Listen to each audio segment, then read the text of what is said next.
All right. So chapter 29 is really going to be short and sweet. Postpartum adaptation. So I am going to cover a few things in this chapter, but not a lot. So if you have questions about anything presented in this chapter that I do not go over, please let me know. All right. So we're going to talk about the fundus. We've talked about this often, but specifically after birth. Okay, like right after birth, that fundus usually drops to almost behind the pelvic bone. It could be as soon as you reach in there to start massaging it. It could be very, very, very low. But within the hour, at least, it will probably come up and be at the level of the umbilicus. Okay. If you ever check a fundus, I don't care how many hours you are after delivery, if that fundus is above the umbilicus, then you need to figure out why it's above the umbilicus. It could simply be that she has a full bladder and needs to go void. And then you have her get up and go void, and then you recheck her fundus, and now it's at the U or below. Okay? But if it's above the umbilicus, you need to find out why, because it could be above the umbilicus because her uterus is full of blood, okay, and that would not be good, okay. You could check the fundus, and it can be above the umbilicus. She has voided. You're pretty certain she is not full of blood, but it's above the umbilicus. Her vital signs are stable. She has no symptoms of hypovolemia or bleeding or nothing. Everything is checking out, but it's above the umbilicus. So what do? Okay. We chart it and keep assessing her, okay? Because maybe it's just above the umbilicus for some crazy reason, all right? So it should be at the level of the umbilicus, and then it drops a centimeter a day, usually, until it's behind the pelvis and until it gets down to pre-pregnant size and you can't feel it at all, okay?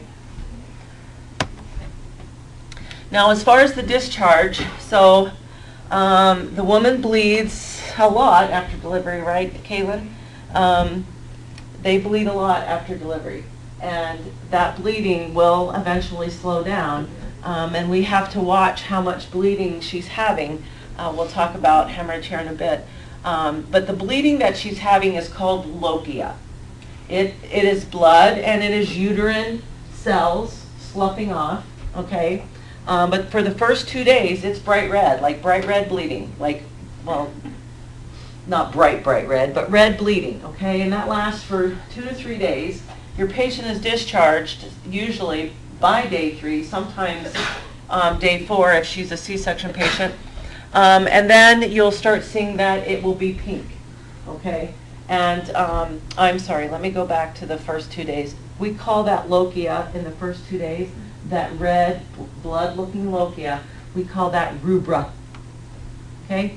And then after day 3, it starts getting a little lighter, a pinkish color. We call that serosa. And then after about day 10, when you don't see this person at all, it could have a whitish, beigeish, pinkish beigeish color to it. It's called alba. But you want to instruct this woman, like she could be bleeding or having vaginal discharge or lochia of some sort for 3 to 6 weeks. And if she's breastfeeding, she's probably going to stop seeing lochia around 3 weeks. And then the uterus is usually completely back to pre-pregnant size by 6 weeks. And then they will most definitely have a 6-week postpartum appointment with their OB-doc, just to make sure that everything has indeed returned to normal. And when we talk about the fundus and where it's located, we describe it in relation to the umbilicus. So is it above the umbilicus or below the umbilicus, and how much? And that's centimeters, but we use our fingers, or to measure, or subjectively. So wherever we're feeling the top of the uterus, then we kind of lay our fingers there and kind of say, well, it's 2 below the umbilicus, or it's 2 above, or it's 3 below, or 1 above, or 1 below, or whatever. And we're saying it's 1 centimeter, or 1 or 2 centimeters, or whichever number we have decided. But it's just an estimate, and it's based on your finger width.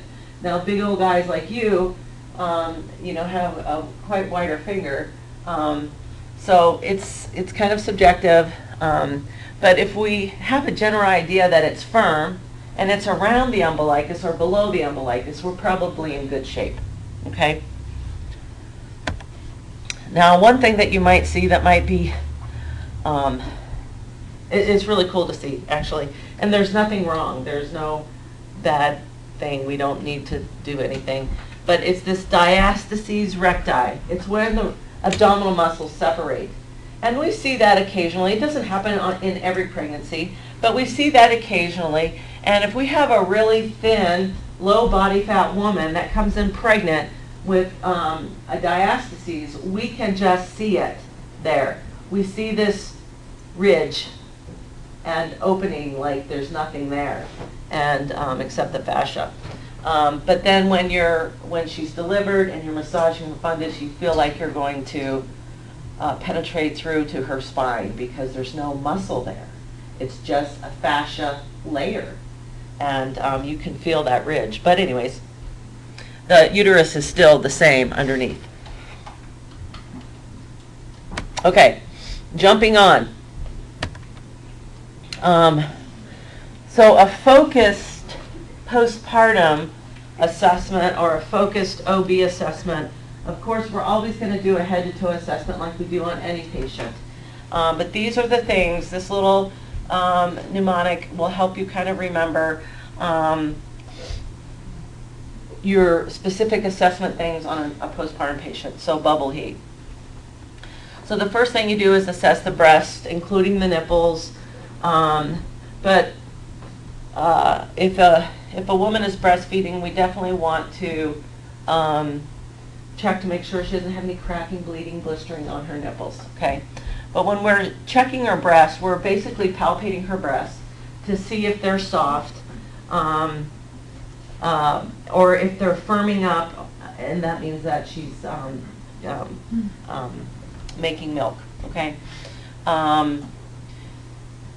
Now, we would be able to feel like if she had plugged ducts or something like that, but usually that doesn't occur until after they've gone home and their mature milk has come in. But anyways, we're making sure her breasts are soft or filling, and then we're making sure that her nipples are okay, that she doesn't have any cracking, bleeding, blistering, things going on. Uterus, so also back at the breast, if the woman is not breastfeeding, you still want to know when she's starting to fill, because you're going to educate her that it's going to be uncomfortable, and what some of the things that she can do to help with that discomfort, and that would be ice, a strong, a snug fitting bra, and Tylenol or Aleve. Okay, we want to make sure we tell her don't express any of that milk to relieve the discomfort, because her body will say, oh, I need to make more milk to replace what just left, okay? So a couple of days, she just needs to cowboy up through it. She can use ice, not heat, because heat will dilate, she'll feel more. Ice, snug fitting bras, and Tylenol or ibuprofen. Now, onto the uterus. So we check the uterus next. We're checking for location and firmness. And if it's not firm, we need to make it firm. And we make it firm by gentle massage. Okay? And if that doesn't help, then we will move on to our medications, which we'll look at here in a minute. The bowel and bladder. Do we have bowel sounds? Are we passing gas? And has she had a bowel movement? Well, probably the entire time she's in the hospital, she will not have had a bowel movement. Sometimes they do. And we're not really concerned about that. We don't say, well, you can't go home until you have a bowel movement. But we want to make sure she has bowel sounds, okay? So if she has bowel sounds, we know the bowels are working, and they're eventually going to kick back in, okay? Is she passing gas? That would be the next step. So especially a woman who's had anesthesia, for whatever delivery reason she has it, it will kind of put the bowels to sleep, okay? And so we're watching for them to wake up. We, if we listen to a gal's bowel sounds and she has hypoactive bowel sounds, are you going to let her eat? Why? Because your guts aren't working. Yeah, the gut is not awake yet. There's not a lot of blood supply to the gut yet. And you put food in that gut and it's going to sit there and rot. Well, it's not going to rot, but it's going to sit there and probably cause her problems, okay? So we want to make sure she's having bowel sounds. Well, she is, okay? Is she passing gas yet? Yes or no? If she's not passing gas yet, but does have bowel sounds, I'll go ahead and let her eat, okay? She just isn't passing the gas yet. But I'm going to want to keep checking with her because if I let her eat and she's not passing gas, that could potentially go the other way, and she could stall and get an ileus and be bad and stuff. But typically not the case if we have good bowel sounds. And then you'll be palpating the bowel or the belly just to make sure, especially if this patient has not had a bowel movement, is not passing gas, has hypoactive bowel sounds. Is she getting distended? Does she feel constipated? Does she feel gassy? And do we need to intervene for those reasons? So if she's not passing gas, if she doesn't have good bowel sounds, she feels distended, we may give her a medication called simethicone, which will help her pass gas. Or we will, if she's feeling constipated, we may give her a suppository or something to stimulate a bowel movement. But we definitely want to get these people up walking as soon as they can, as soon as they're stable, and that will help wake up the bowel. Okay, so we also assess the bladder. The bladder is very important in the contractility of the uterus. So if she's walking around with a full bladder, it's going to interfere with uterine contractions. It's going to interfere with the uterus's ability to contract those vessels and control her bleeding, okay? So you can palpate the bladder. If she's had anesthesia and she may not feel the urge to void, so you will palpate her bladder and see if she has a full bladder. And if she has a full bladder but doesn't feel the urge to void, what do? Do we keep waiting? We'll have to cath her in some way, shape, or form, especially if she's approaching 4+ hours of not voiding, okay? And then definitely if we're having a bleeding issue, we're going to empty that bladder, period, okay? And then we assess our lochia. How much lochia do we have? Does it seem normal? Is there any foul-smelling lochia? Now, lochia does have an odor, but it shouldn't be foul, like something died in there. If it is foul-smelling, then that's an indication of infection. Next thing we do is assess her episiotomy or laceration. She may not have one. And if she doesn't have one, we still want to look at her labias and her perineum because she could be filling up with blood in her labial tissues, a hematoma. She could fill up so much that she would qualify for a postpartum hemorrhage. Okay? There is a lot of room in those tissues for blood to just empty into. So we do want to look at her perineum, whether she's had an episiotomy or not. Well, not on a C-section patient, but on a vag delivery patient. Make sure she's not having a hematoma. And then check out the episiotomy and the laceration. Is it intact? Is it oozing blood? Or, because if you're having bleeding, it may not be from the uterus. It may be from a laceration that wasn't repaired well. Will I go digging in those labias to look for the incision? No. But I will spread the labias, and if I see anything that looks not right, then I will start digging. Okay? Homens or hemorrhoids. So I don't check homens, and I hope you guys don't either. Homans is the technique we did back in the day to assess for a blood clot, okay? Why do we not want to do Homans? Because we might dislodge the clot, and actually doing a Homan sign could mean absolutely nothing. You could have a negative Homan sign but still have a blood clot. You could have a positive Homan sign and not have a blood clot. So what do we do to assess for a blood clot? Temperature, swelling, redness. Temperature, swelling, redness. We can palpate, we can feel along that calf and say, does this hurt? Okay? And then hemorrhoids. We want to make sure we check to see if our gal is developing hemorrhoids. She may have hemorrhoids already because of the pregnancy. She may develop the hemorrhoids because she was pushing for 2 hours. So we want to look to see if she has hemorrhoids and address those. And then the last thing is emotions.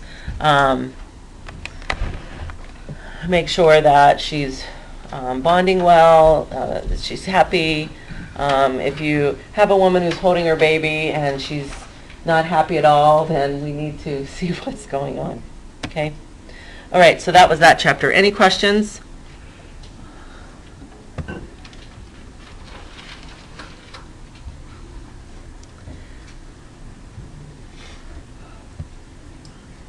Okay. Next.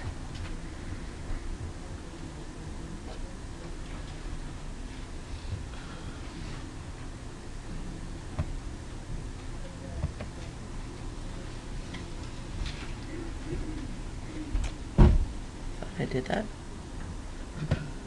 There we go. Early care. Breastfeeding. So there's, did you guys watch the breastfeeding video? It's pretty cool, huh? So you saw about latch and how to position baby and all that kind of stuff. I thought that was a really good video. I liked it. Anyways, so in addition to latch and positioning, there could be other problems with breastfeeding, and one of them would be nipples not graspable. So she has flat or inverted nipples. Now, what happens when you stimulate the baby, you get the rooting reflex, and you put something in the baby's mouth, and you get the suck reflex. But if she has flat or inverted nipples, there's really nothing in there stimulating the baby to suck. So the baby we could have the whole areola and breast in the baby's mouth, but she's not feeling that firmer nipple, so she doesn't think she's where she needs to be, so she doesn't latch, and she keeps screaming, and she keeps rooting around looking for the nipple. So there's things that we can do. Oh shoot, I meant to bring my boob model. But to do this Hoffman technique, okay, so flat or inverted nipples, to do this Hoffman technique. And this actually should be started prenatally, okay? So we hope that the obstetricians or the OB nurse at the clinic will see this woman's breast at some time in her prenatal period and see, oh, are you planning on breastfeeding? Okay, well, we need to start now to correct these flat and inverted nipples. And Homan sign is one way. So the woman puts her thumb on either side of her nipple, right at the base of the nipple, and she presses in and pulls out. And she does that in all around the nipple. And she does that a couple of times a day. Okay? What she's trying to do is break those adhesions that is not allowing the nipple to evert, okay, or stick out. And if she started that in the prenatal period, she might end up at delivery with everted nipples, and that would be great. The other thing are breast shells. So there's nipple shields and there's breast shells. Breast shells are a plastic cup-looking thing that fits over her breast, and it has a small hole that covers the nipple, and it creates a sort of suction. And that starts pulling the nipple forward, and she can wear these under her bra and go to work and forget about them, and that'll start training that nipple to stand out. That would be great if she would do prenatally. The next thing that we can do is we can have her roll her nipples. We could put ice on the nipples. What we're trying to do is stimulate the nipple, its erectile tissue, and cause it to stand out and then latch the baby on, okay? And then the other thing she can do is pump. So she could pump for a few minutes or however long it takes to get those nipples to kind of stand out, break the pump off, put the baby on real fast, okay, before those nipples flatten out. The other thing is, back in the day, before we supplied breast pumps to everybody that walked in the unit, is we would take a 10 cc syringe, we would cut the flange off, or the lure lock part off, okay? So now we just have this barrel. And then we take the plunger out and put it in that side, okay? So that the flange part of the syringe, we put that on the woman's nipple, and then she pulls the plunger. So the flange part is not scratchy or painful, and we have her put some tension on that plunger to pull that nipple a little bit, and then take it off and put the baby on real fast, okay? So that's an option as well for flat or inverted nipples. And the last thing, which I forgot to put on here, is nipple shells. So you've done everything. You can't get that nipple to stay out. Baby will not latch on. So you put a nipple shield. I'm sorry, I think I said nipple shell. You put a nipple shield on, and it's basically a very soft silicone, clear nipple. And it sits right over mom's breast. As a matter of fact, I wish I had one. That would be a good show and tell. So it's this flat, silicone, rubbery, soft. We place it on the woman's breast, and then it has a little nipple on it, okay? And what you do is you almost invert that or turn it inside out, and then put it on the woman's breast and let go, and then when it pops back into shape, it pulls the nipple into that. It pulls her nipple into that little nipple part. And then we can latch baby on. Baby will feel that and start sucking. And it has holes in the end, so when they pull milk out of the breast, it comes into the shell or the shield and then into baby's mouth. So nipple shield. Sorry, wrong one. All right. So the other problem with breastfeeding that they could have is nipple soreness. So, you know, when someone first starts breastfeeding ever in their life, or it's been a year or two since they had their last baby, they can get a little sore from that constant activity on their breast, but that should dissipate quickly. If it doesn't dissipate and her nipples get so sore that she's like, oh God, the thought of putting my baby on my breast makes me want to die because it hurts so bad. It's probably because baby's not latched on correctly. And baby's sucking on that nipple and causing trauma to the nipple, okay, like you saw in that video. So we need to assess that latch. We need to watch mom get that baby latched on and see that baby is latched on correctly. And then the things that we can do to help soothe that soreness until her nipple has healed is she can, after breastfeeding, she could use her own breast milk and massage it around or rub it around on her nipple, let it air dry, and that will help soothe and heal her sore nipple. We have creams that we can give. We can put shields on them to keep anything from touching that nipple and keeping it from being moist with her bra and stuff, and you know, also causing it to continue to stay sore. And then we definitely want to get the lactation consultant in there to help her so that she does not give up on breastfeeding, because we can get through this and then breastfeeding will go well. Now, so she's had soreness because of inappropriate or incorrect latch. Baby is traumatizing the nipple and actually causing cracks, blisters, bruises, and bleeding on the nipple, okay? So moms are like, definitely like, no way, like that baby is not coming near me. So we do all the interventions that we did for sore nipples to get these nipples to heal. And then we may even be, if they're really bad, we may use a shell, or the nipple shield to kind of help a little bit with that pain, or we may end up pumping, hand expressing or pumping and giving the milk to the baby until her nipples have healed, okay? Just depending on how bad the trauma is. And then of course she can take some pain medicine, but I don't feel like that's very effective, to give a woman pain medicine and then later baby can latch on. I have not seen that to be very effective, but we can try. The other problem with breastfeeding is breast engorgement. So during breastfeedings, we want the babies to breastfeed for at least 10 to 20 minutes actually. And we want them to breastfeed 8 to 12 times a day, okay? That will, prevent breast engorgement, usually, okay?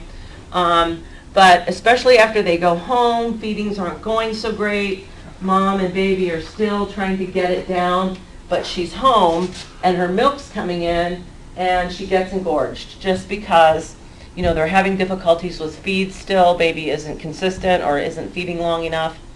A lot of times moms will be like putting baby to breast, they only eat for 5 minutes and they fall asleep and mom says, oh, they're done.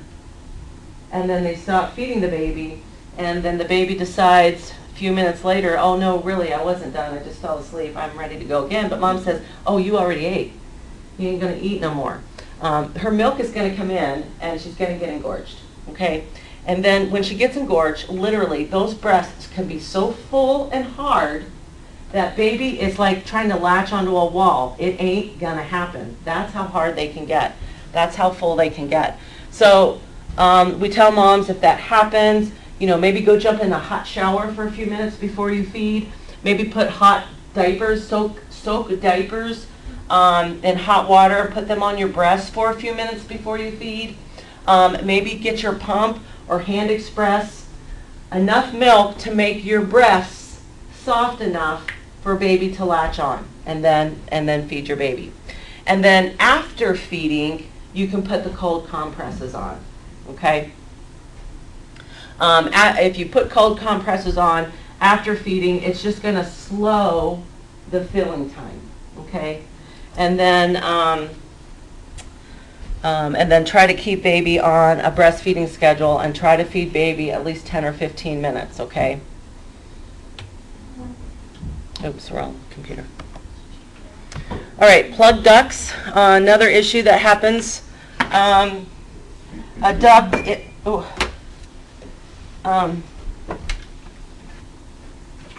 one of her breast milk ducts somewhere in her breast tissue gets plugged.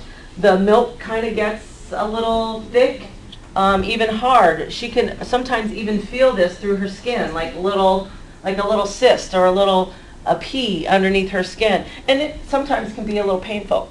But all she needs to do is latch the baby on and then go above that plug and just massage down towards the baby until she moves that plug out. Simple enough, okay? She can use heat compresses to try to soften that up before baby latches. But it's just that simple. There's nothing wrong. There's nothing wrong with that milk, and there's nothing wrong with mom. So she just needs to get that worked through. Now, to prevent them, she wants to nurse frequently. She wants to change her positions every once in a while. Baby is going to empty the breast no matter what position they're in, but they're more effective. Whichever way their nose is facing is the side of the breast they're going to empty the most.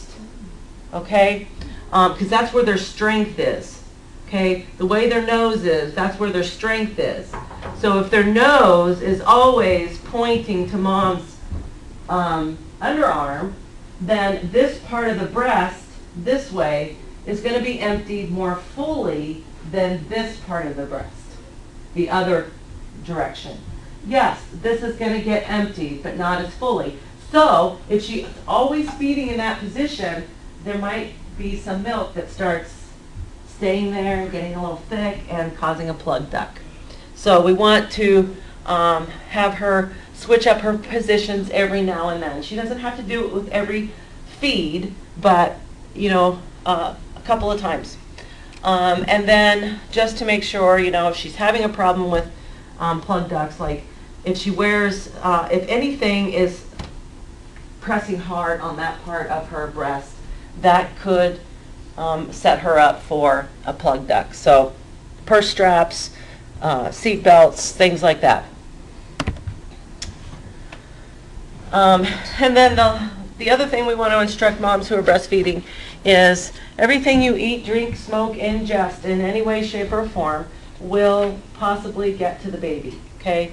So as far as alcohol is concerned, we do not tell breastfeeding moms you can never take a sip of alcohol ever again in your life, okay? But we don't want to let them feel like, yeah, you can go out and tie one on, you can have a whole night's worth of drinks and breastfeed just fine. But if they are going to have a drink, limit the drinks to one and do it either right after breastfeeding or at least 2 hours before baby's going to breastfeed, okay? And then any medications that they're taking, we need to make sure we review those with the physician to make sure that they're not going to, one, cross over into the breast milk in enough quantities to start causing problems with baby, or two, that it's not going to affect her breast milk production. So if you have a woman who has an upper respiratory and they're congested, sinus infection, allergies, whatever, and she goes, oh, I can just go get some Sudafed, it's over the counter, so it must be safe. I need to go get some decongestant, and I'm going to take that to clear up my sinuses. And then the next day she has no breast milk because it not only clears up her mucus, it dries up her milk, okay? So we need to make sure it's not just the prescriptions that you're receiving. We need to know about your over-the-counter medications, the vitamins you're taking, your herbs, all those kind of things, okay? And we need to check to make sure that those are okay for breastfeeding. Now, weaning.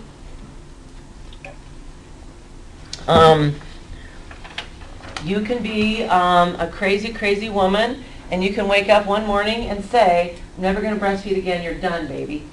You're done. Okay? She can do that. No problem. Okay? Good luck getting that baby to eat a bottle if she's never ate a bottle before. And your life is going to be miserable for a couple, 24 to 48 hours. Because you're going to get engorged. It's going to be extremely painful. Okay? So if you can get through that and baby's fine with it, you go right ahead. However, we do suggest a slow weaning process.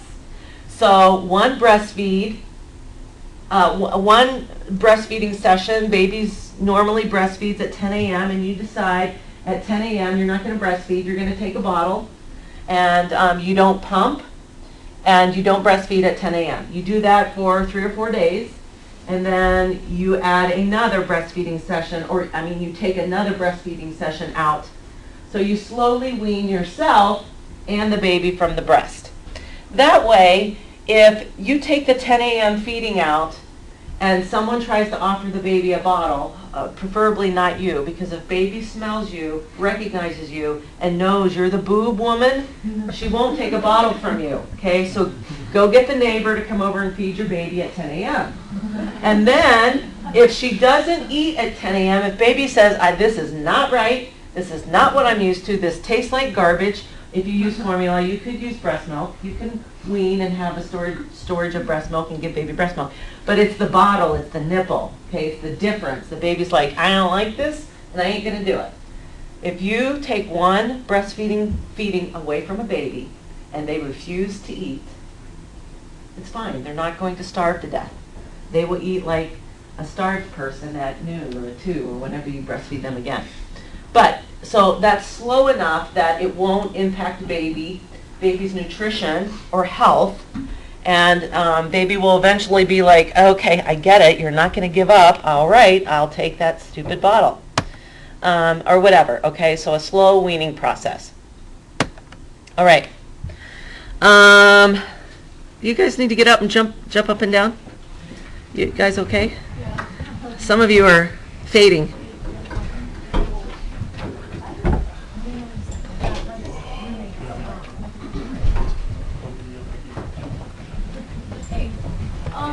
Record. Well, first off, first so I have to, like, it has to be planned out on my part, but or not. I'm trying to figure out how to plan and also just. I just Okay, the postpartum family at risk. So, postpartum hemorrhage. Now, there's two different kinds of hemorrhages, early and late. We're going to go over those. But it doesn't really matter to your patient what it's called, early or late. It's hemorrhage. Hemorrhage is hemorrhage is hemorrhage. But early hemorrhage, of course, is the one that happens immediately after delivery and can continue or occur within 24 hours of delivery. Okay? Late hemorrhage or delayed or secondary hemorrhage occurs after the 24 hours and can occur up to 6 weeks postpartum. So, very important that we instruct moms about the importance of if she's soaking a pad in an hour or even in 2 hours after she goes home, that's not okay, and she needs to call the physician right away.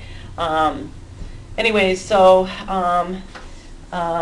hemorrhage, I don't know, 99, 95, 99% of the time is because the uterus is not contracting, okay? And then as far as late postpartum hemorrhage, the process of the uterus contracting and now healing from the delivery is not occurring, okay? So that could be the reason for a late hemorrhage. The other reasons for hemorrhage could be a cervical or vaginal laceration that was not detected at delivery, and or a hematoma developing in the tissues of her perineum. So to be qualified as a hemorrhage, if it's a vaginal birth, it's anything greater than 500 cc's of blood loss. Okay?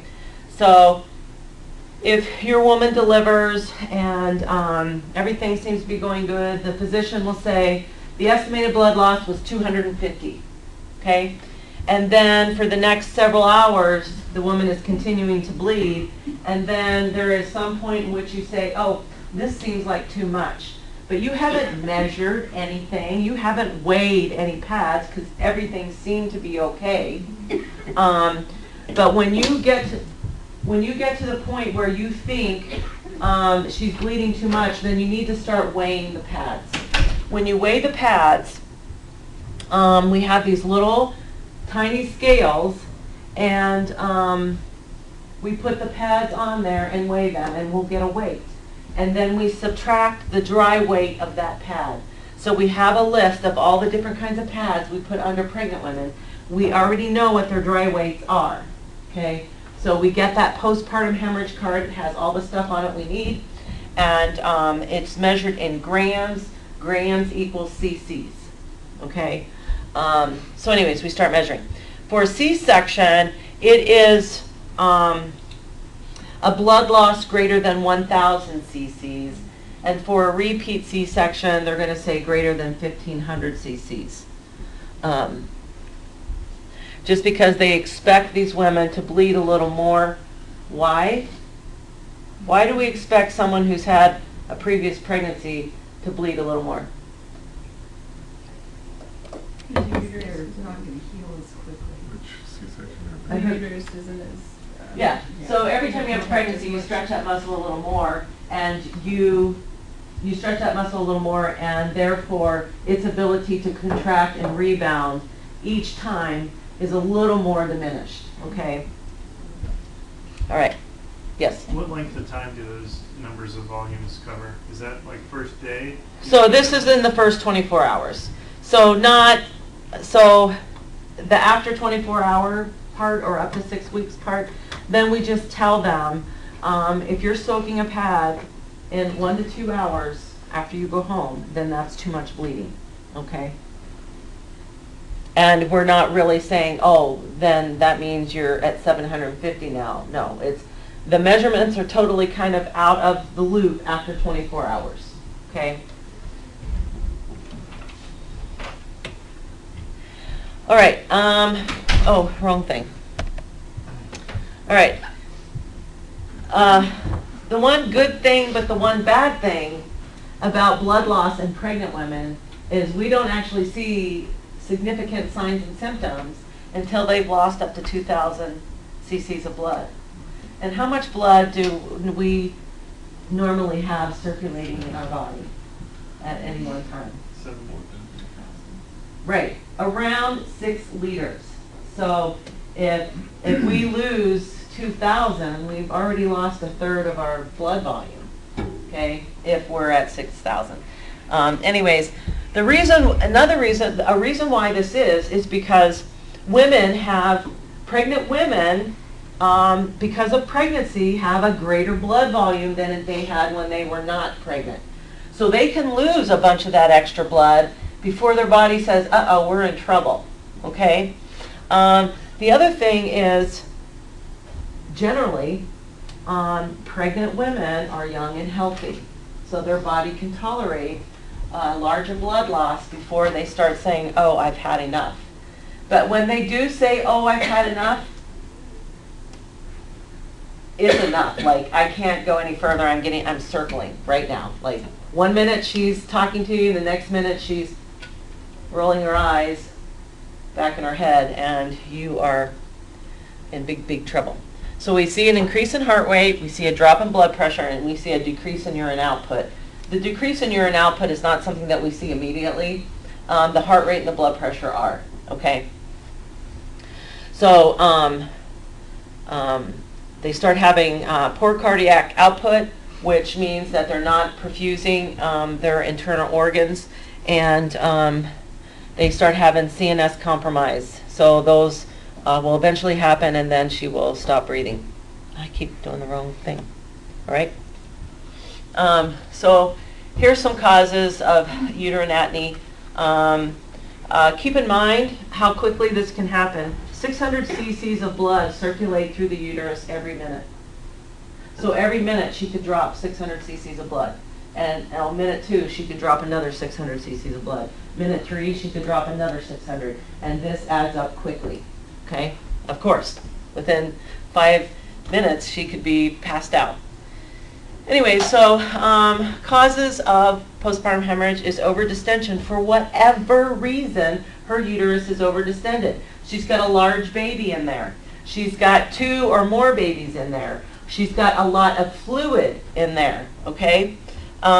She's had a long, hard labor.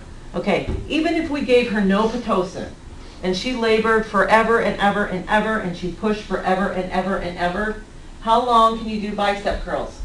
Until your arms can't do them anymore. Same here. The uterus is a big old muscle, and if it's contracting and pushing for 48 hours, 36 hours, however many hours, it's going to eventually say, I can't do this anymore. I don't care what you do. I need to rest, and you need to leave me alone, and I'm not going to do anything. Okay? It's not going to contract. Okay?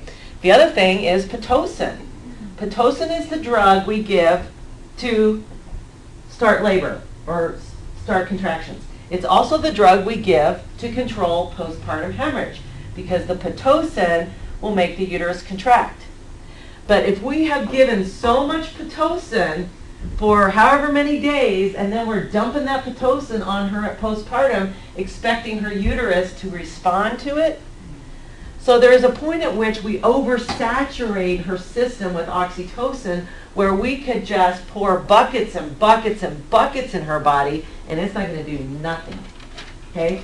So even though oxytocin is a drug that we use to control bleeding after labor, depending on how much we've dumped into her, it may be the reason why she's hemorrhaging. Okay?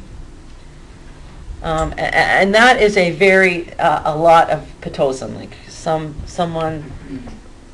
So like if we have a person that we're laboring and we've run Pitocin for 12 hours and they're not making any progress, okay? And we don't have complications of bad heart tones or ruptured membranes, we will turn the Pitocin off, let her sleep, and then try again tomorrow, okay? That is a good plan as opposed to running Pitocin all night. We just need to give her body a rest. We need to let her clear that Pitocin. We need to start over, okay, the next day. So that's a better plan than just keep pouring it in and pouring it in and pouring it in, okay? Grand multiparity, so the more pregnancies you have, the more you've stretched that rubber band and the less likely it's going to want to contract again. Anesthesia will keep uterine muscles relaxed. Prolonged third stage, so what goes on in the third stage? What goes on in the first stage? Cervical dilation. Yeah, labor. Labor. What goes on in the second stage? Baby comes out. What goes on third stage? Placenta. Placenta. We can't get that placenta out, but it's in there bleeding. Her uterus isn't contracting down because that placenta's in there, okay? Preeclampsia, so blood pressure issues, inoperative birth, retained placenta, so it's still in there bleeding, placenta previa, of course, and then Asian and Hispanic heritage, and I should have wrote, but there's no scientific evidence, but redhead. You have red hair, you're going to bleed. I saw that in the book. It was redheads, like skin, like consistency, like of the actual skin tissues tear easier. Oh, okay. So is it more of a laceration thing? Than, Not in my experience. really? Okay, I was just curious. Redheads, uteruses just bleed. All right, here's some other reasons like I said, we have lacerations that we might have missed up in her vagina somewhere. Okay, retained placenta products are the most common cause of the late hemorrhage because we didn't realize there was still placenta up in there, and she went home and now she's starting to bleed and maybe getting an infection and bleed. Yes. When I was watching the labor, it looked like the OB didn't really look at the placenta very much. I mean, do they? They're supposed to. They're supposed to look to make sure that they have all their placenta. You know, so they might do it really quick and think, yeah, it's good. I mean, I'm sure they've seen tons That's of how placenta, that's how it gets missed. Yeah. Oh yeah, looks good. So Got it all. if you do a VBAC, wouldn't you want to schedule that person in quicker than the 4 to 6 week, like standard, like, you know, come back in and make sure you're not bleeding? Oh. Really? Isn't that a higher risk factor for For secondary? bleeding, doing your VBAC? Yeah. Well, yeah, because for all the reasons a normal vaginal delivery does, and for all the reason a C-section delivery does, because you could have damaged that uterus, and we don't know until you went home and you're still bleeding heavy and you're getting anemic, and you come back in and we do an ultrasound and see that you've torn your uterus. My sister-in-law had placenta retained and ended up losing her entire blood volume and almost dying. Yeah. Had to like go in and Right. Yeah. major surgery. Yeah. So retaining placenta is the biggest reason for late hemorrhage. All right, uterine rupture. So the uterus actually tears. Problems with placenta implantation. So those are your credas. Do you remember a creta, increta, percreta? That's where the placenta in pregnancy is invading into the uterine musculature farther and farther and farther, and can even penetrate through the uterus. Those placentas don't want to break away because they're buried in there. But that could cause her to bleed and bleed and bleed until she's bleeding too much. Let's go to surgery and see what's going on. And then coagulation disorders, of course. If someone has a clotting disorder, they're going to have a problem with bleeding. Okay? Yes?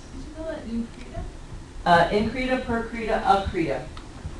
So the percreta is, they're all that the placenta has penetrated into, deeper into the uterus, okay? The percreta, as it has penetrated completely through the uterus and could be attached to the bladder, the bowel, someplace not in the uterine cavity, okay? An increta is, it has penetrated through the thickness of the uterine lining, okay? It's deep into the musculature. And then accreta is it's just below, or just attached to that middle layer, okay? And they're all, they're mostly, so they bleed because they don't want to detach. You know, we usually have to go in and take the woman's uterus. So with the accreta, we might have a chance of getting that placenta out of that uterus, but maybe not. But the rest of them, like, the uterus has to come out in order to get the placenta out. So the accreta is the lowest Yeah, layer yeah, or innermost Yeah. layer? okay. Now, so one of the problems with the late hemorrhage is because the uterus does not heal, recover, and go back to pre-pregnant uterus, and then so it's in this constant state of sloughing off and not healing and bleeding. So this is the process of the uterus returning to pre-pregnant state. So that process is called involution. The uterus healing back to a pre-pregnant state, involution. So when the placenta is delivered, so this very superficial layer of uterus comes off with the placenta. You don't like see it. Oh, there's that layer of uterus. It comes off in the bleeding. It's cells, small, minute, okay? And then, so that happens immediately. And then the next layer that was supporting the pregnancy in a couple of days, so that first layer of that second layer sloughs off, okay? Into the lochia, we don't see like tissue or anything, they're minute cells, okay? But then that inner layer is what then regenerates and becomes the new uterine lining, okay? And that could take, a couple of weeks.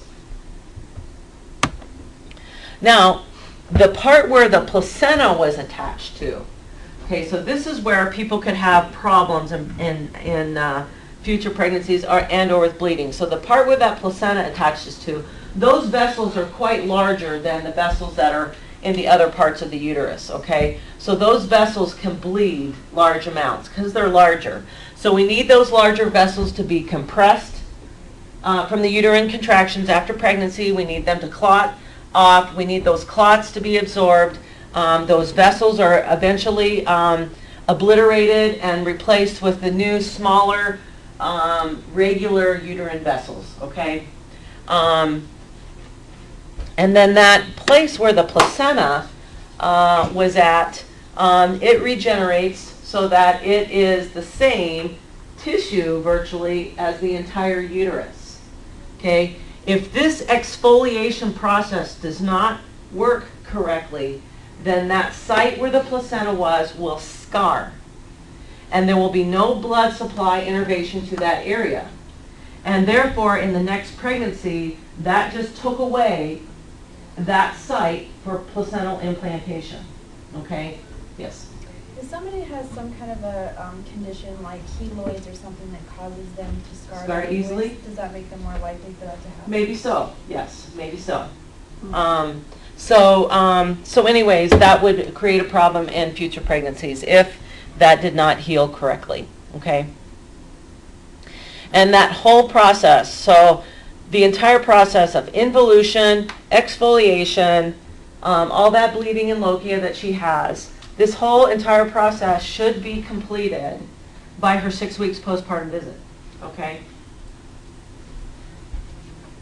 If it's not, you still have that site that did not heal correctly, would like a D&C work to... Yeah, that might help. That might help. But it's, so the DNC, it scrapes old tissue off, okay? So at that placental site, if it's not an old tissue problem, If it's a regeneration problem, the DNC is not going to do anything for that. I don't know why this is in there, but we're going to skip it because we did it.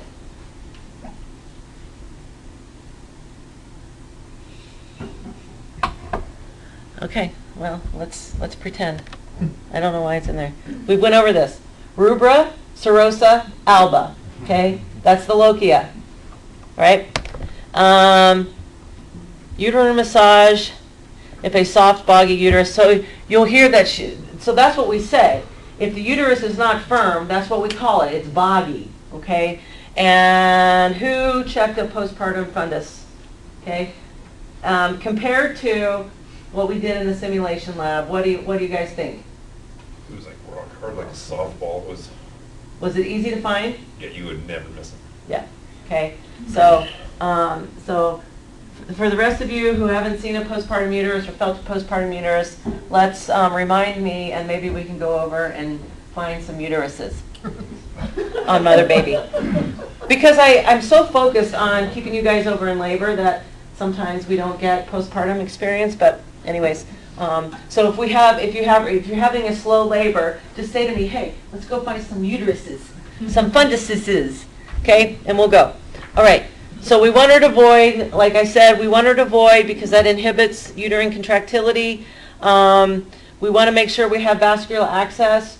Now in OB, when they come in, we always put 18 gauges in, IV catheters.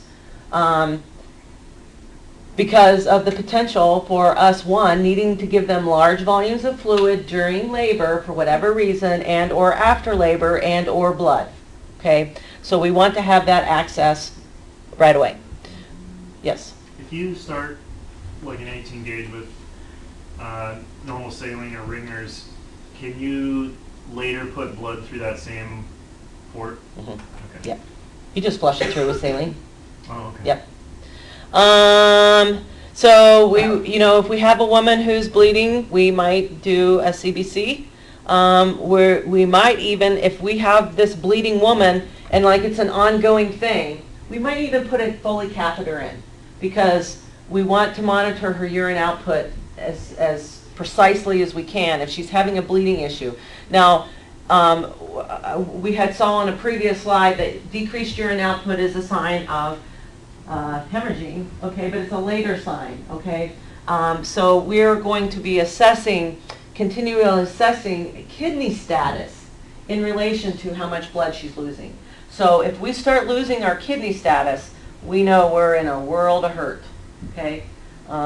So we just want to keep an eye on that. Anyways, courage, rest, and take safety precautions because you get these women up, they feel fine sitting in bed, and then the orthostatic hypotension, because they have no blood volume, they get up and pass out. Happens so often. That's why we usually keep those ammonia salts that you break and they smell horrible. We keep those at the bedside or in the bathroom. So, because a lot of times, especially the first time we get a woman up, we get to the bathroom, she's sitting there, and then all of a sudden she's like out, okay? And that's why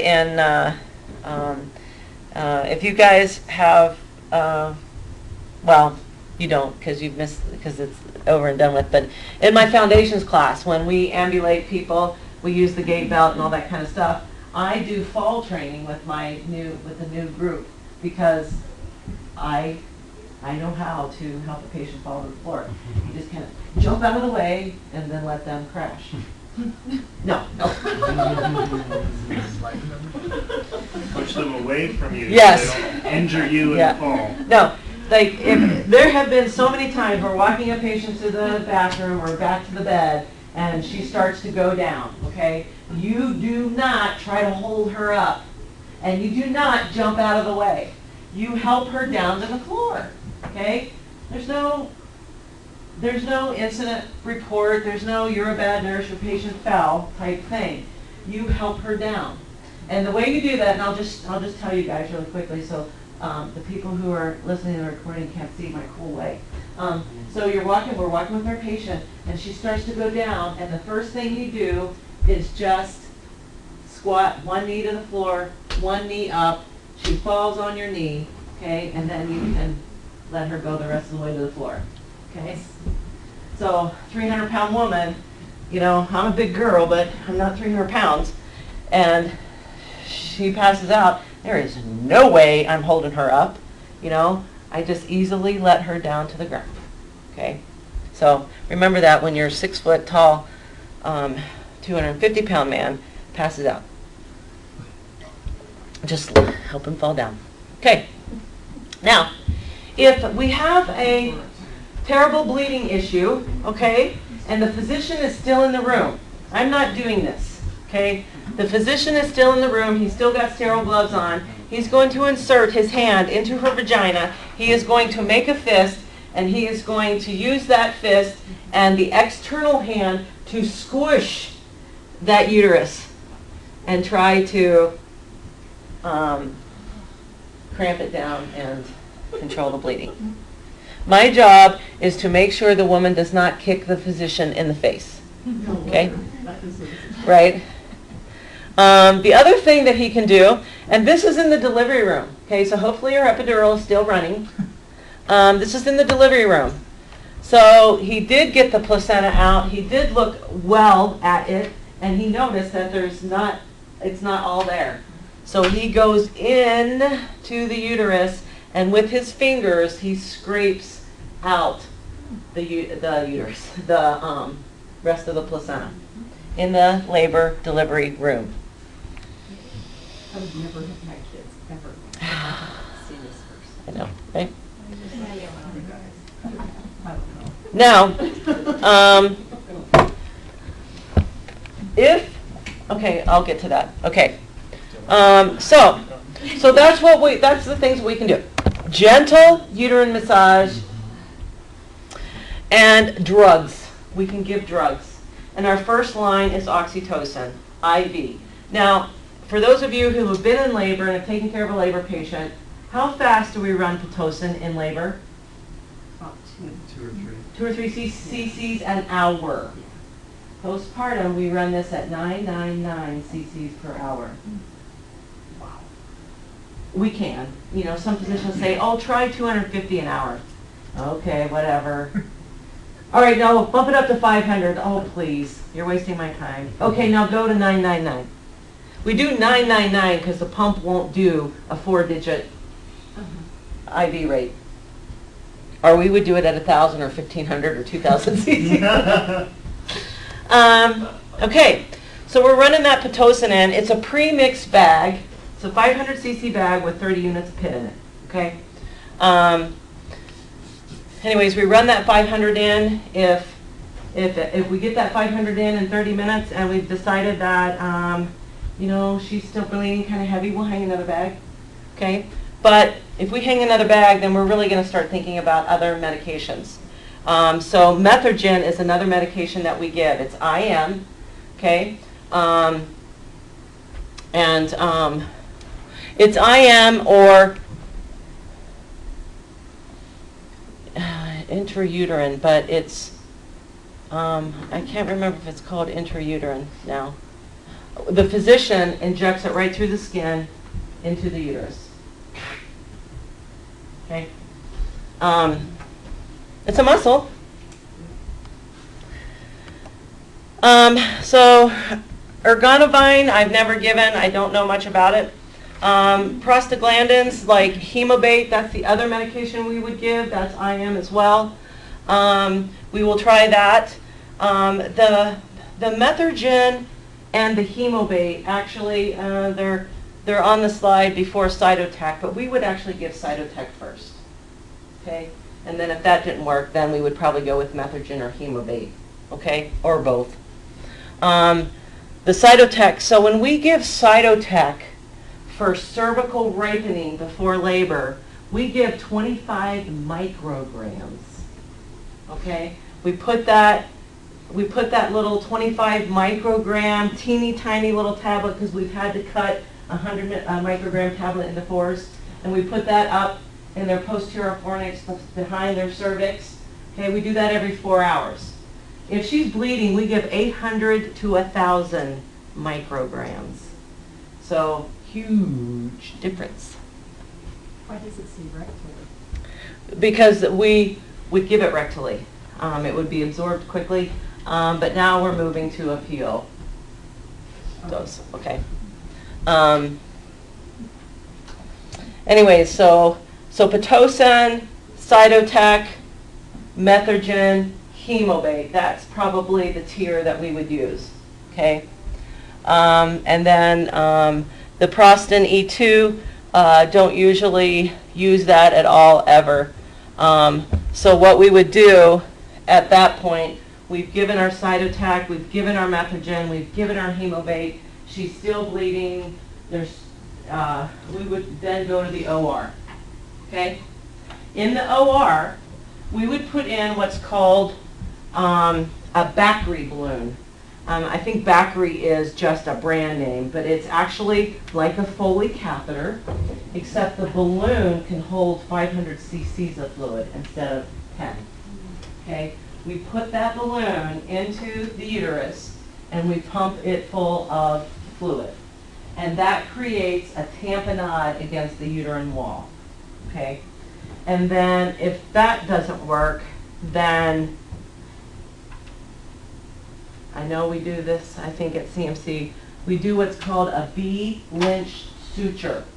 Basically, it's a suture that, we've got that Bacri balloon in there, full of fluid, tamponading the internal wall of the uterus, and then we take this suture and we lash it around the outer port, the outside of the uterus, tight.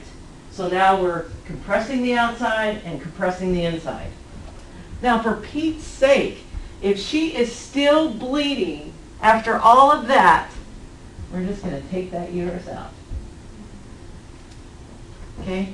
In some big crazy facility like in Atlanta or somewhere like that, they can do radiology, intervention, go into the actual vessels and cauterize them and crazy stuff. But we don't have that capability here at Community or St. Pat's. Anyways, but how much blood is this gal losing? And then we're going to do radiologic whatever that's called, intervention thing. Is she even breathing? Okay. All right. Now let's go over a few things, postpartum complications. So when a woman has a postpartum infection of her reproductive tract, it's called a puerperal infection, fancy word. But any infection of her reproductive tract up to 6 weeks postpartum. Endometritis can be one, an infection in the uterine lining. So what happens is, bacteria just got up in there from the cervix, okay? Rita, I don't know if you guys have been exposed to this with wound infections, but if she's had an episiotomy, laceration, or a C-section, we want to check all these things with her incision. Is there any redness? Is there any edema? Is there any ecchymosis? Okay? Any discharge from the incision site? And then are the edges approximated? Okay? Are they touching like they're supposed to be? Okay?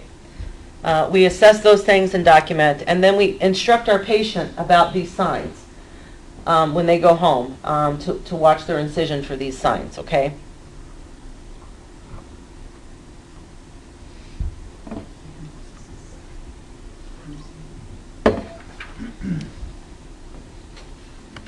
Now, unfortunately, a C-section incision may come out of OR with a bruise, okay? But we just track that bruise and make sure it doesn't get any larger. So infection, here's our signs and symptoms: fever, malaise, abdominal pain. So we instruct our patient, vaginal delivery or C-section. If you go home and the pain medicine that was working here at the hospital is no longer working at home, that is significant. That pain is significant and may tell us that you're developing an infection, okay?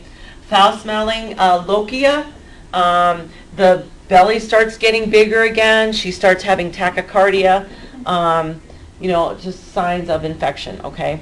We instruct our patients about those. So how do we prevent that? Well, good perinatal care, of course, right? Hand washing, sitz baths. Now, we don't have sitz baths anymore like we did back in the day. We'd actually give one to the patient to take home. It's like a bedpan, only it sits in the toilet, and we give them a bag that they can fill with warm soapy water or just warm water, and the tubing comes down and it plugs into the bowl of this sitz bath thing, and then they unclamp it, and then water just bathes their perineum. Okay? We don't have those things anymore. So you can tell them that they can take a warm bath to soak their perineum. Not bathe in the bath, but sit in a warm bath to soak their perineum, period. That's it. That's all they can do in there. Adequate fluid intake, good diet to prevent infection, okay? Any questions? And of course with C-sections, no baths with C-sections, period. They can shower, but no baths until the incision has healed. Other common infections that we might see in postpartum women is a bladder infection or a kidney infection or any type of UTI infection, okay? Here's your signs and symptoms: frequency, urgency, pain on urination, bloody urine, suprapubic pain, or flank pain.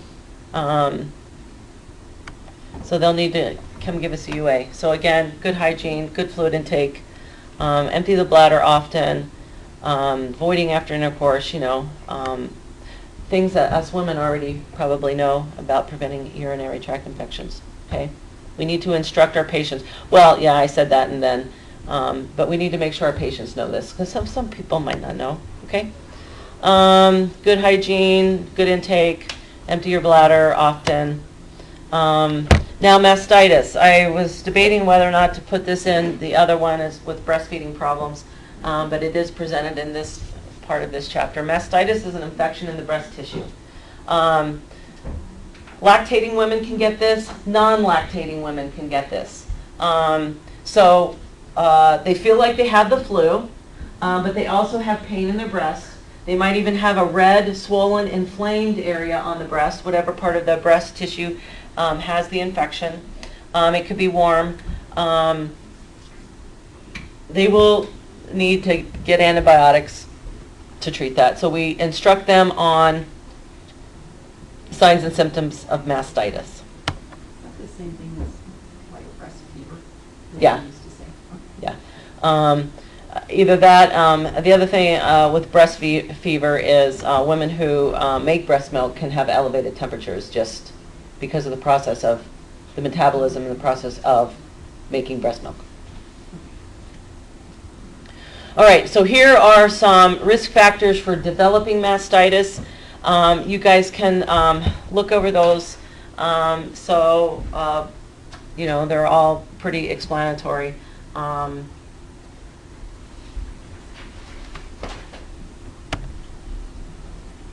So interventions. It's even painful to breastfeed if you have mastitis. But we want her to continue breastfeeding or at least pumping. Wear a good bra, good hand hygiene. Plugged ducts is a risk factor for developing mastitis, so we want to make sure that she knows how to clear her plugged ducts. Bed rest, antibiotics, anti-inflammatories, pain medicine. Get through it. It'll be done and over with, and go on with life. Okay. Completely empty the breast, positioning the baby, good latch and position.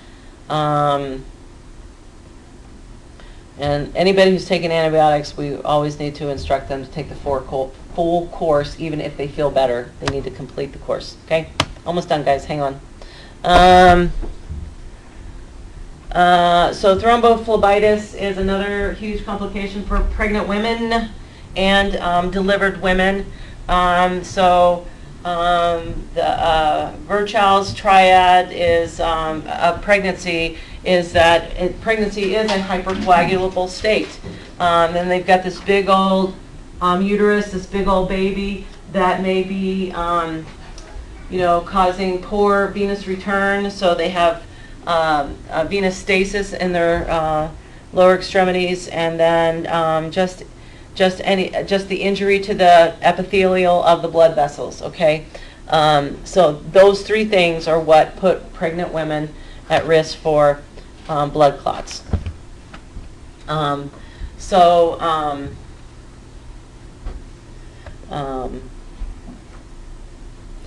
platelets. So when women go to deliver, their body is going to produce the clotting factors a little higher levels because the body knows they're going to bleed after delivery and they want the body to stop bleeding.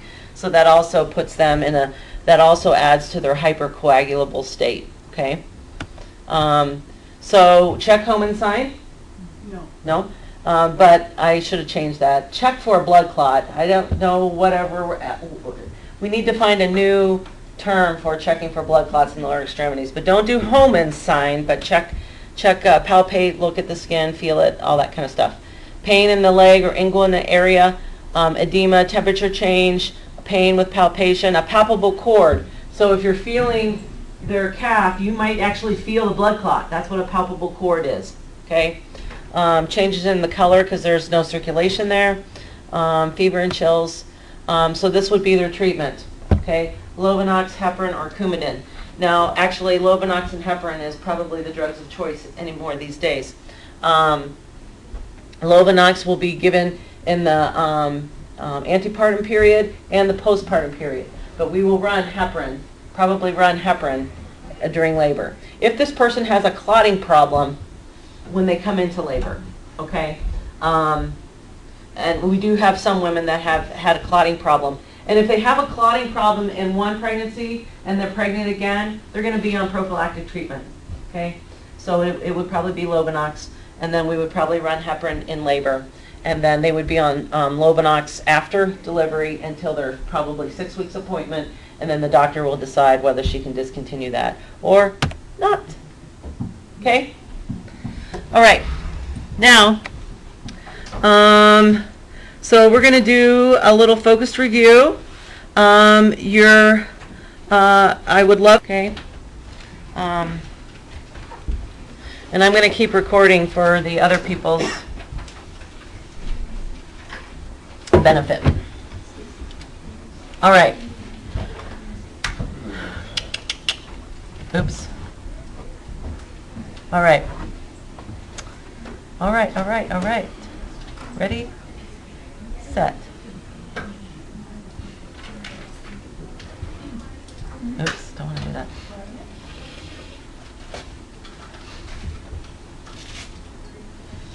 All right.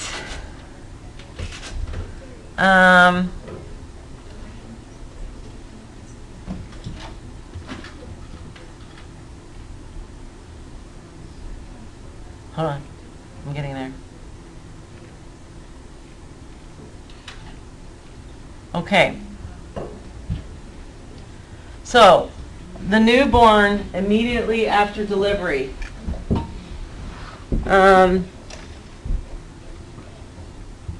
Chapter 24. The newborn immediately after delivery. What do we want them to do? What are we going to look at?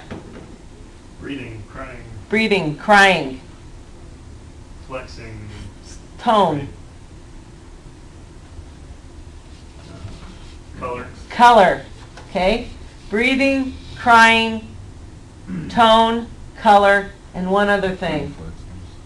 If they can be breathing just fine, but if something else isn't happening, they're dead. Heart rate. Okay? All right. So, and then another thing you might want to, if your baby's breathing, and everything is great, and you're assessing your baby, and your baby's breathing, and they're breathing, and they're breathing, and they stop breathing. And I'm like, what are you doing? 1 Mississippi, 2 Mississippi, 3 Mississippi. How many Mississippis can I get to before I intervene? 30. 20. Okay? That's any non-breathing after 20 seconds is called what? Apnea. Okay? So, And when that happens, do you start with like kind kind of stimulating Right. the baby, trying Mhm. to piss them off. Absolutely. Yep, good point. Then you go to, cushions or bag or? Well, so you stimulate your baby, and so you stimulate your baby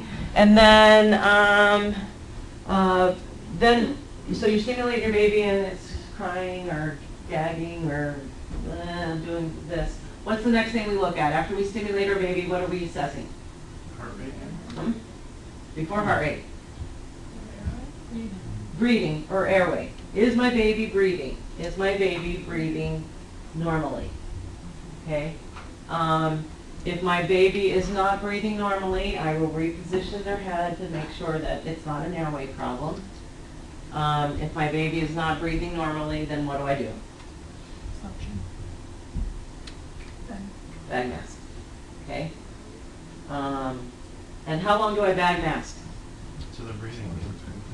Huh? As long as it's 30 seconds. I bag mask for 30 seconds, and then I check something.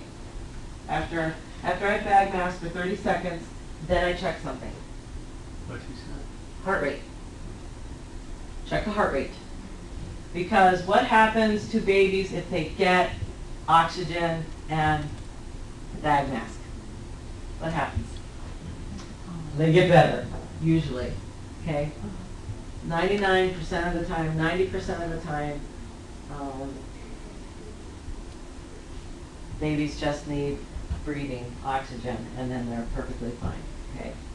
So that's the first thing we do. That's why we stimulate the babies to try to get them to cry. If we can't get them to cry, we look to see if they're breathing. If they're not breathing, we bag mask them. Usually that fixes 99% of all babies. Well, 90% of all babies. And then we listen for their heart rate, and if their heart rate is not appropriate, then we start chest compressions. Now, with heart rate, there's 3 different things we're looking for at the heart rate. Is the heart rate above 100? If the heart rate is above 100 and our baby is breathing, then we stop doing things and we just see if our baby is going to do fine. Okay? So over 100, we don't do anything for our baby. Okay? If our heart rate is below 100 but above 60, so 60 to 100, the heart rate is 60 to 100, then we just do bag, valve, mask ventilations. Okay?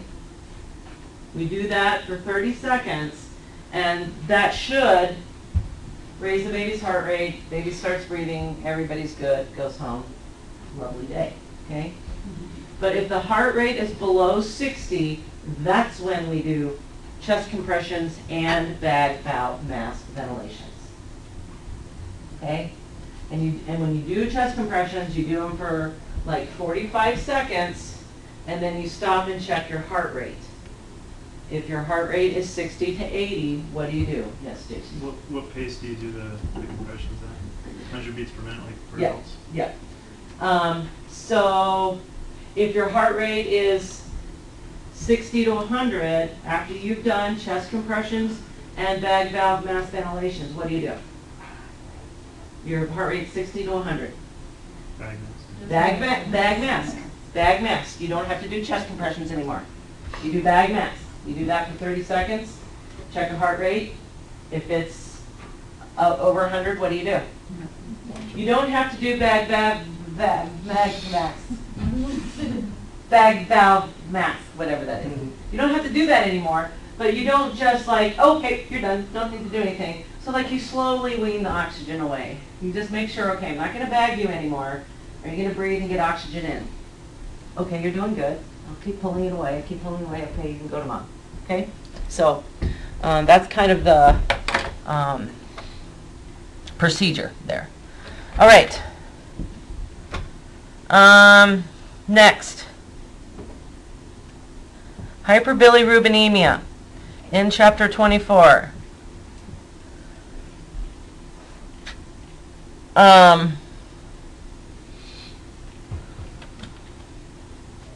So you want to know what,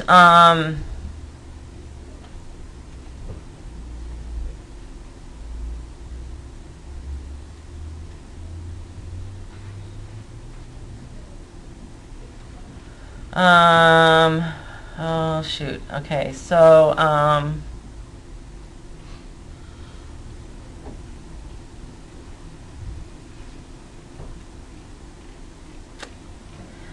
okay, so bilirubin, you're teaching people about bilirubin. What medication do we give to treat bilirubin? Huh? Right. What medication?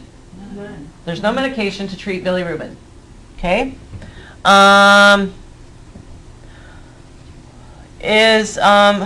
Do you guys remember what total bilirubin is? So lab value. Okay, so it's the sum. It's the sum of the conjugated and unconjugated, or another way of saying that is the sum of the direct and indirect. Okay? What should that, what level should that be at? Is it 8 to 14? Well, yeah, and it kind of really depends on baby's age as well, so you got to put them on that. You got to put them on that age scale.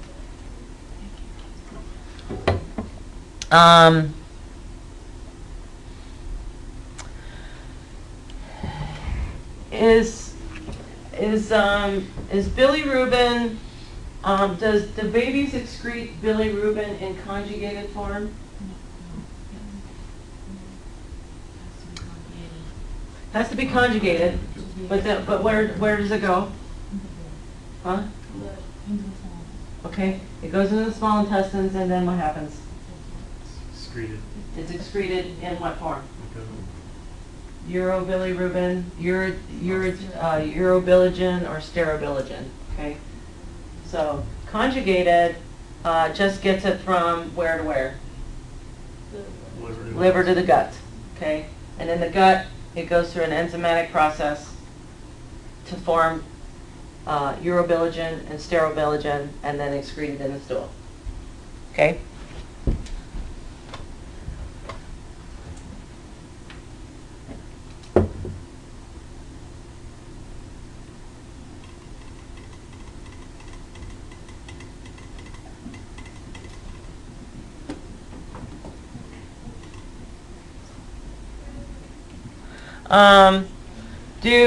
Do babies in utero have a problem with elevated bilirubin levels? Why? Because mom's still pregnant. Where's it going? Where's all that bilirubin going? Is it staying in the baby? So it's being excreted somehow. How's it being excreted? Placenta. Placenta.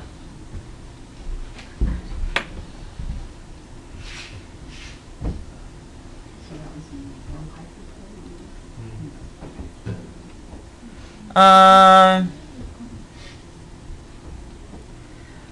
In chapter 24, know about heat loss in babies and how to prevent it.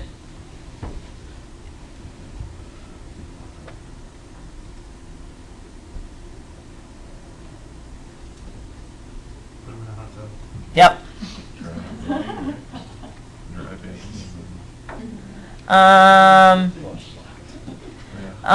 In chapter 24, what antibodies do babies get in utero?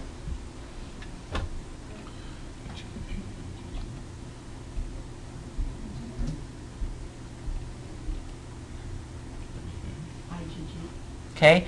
What antibodies does babe get in breast milk? And how does baby develop IgM? How does baby get IgM? Developing their own immune system. In utero, they're developing their own immune system because of what? What happens to cause baby to develop IgM?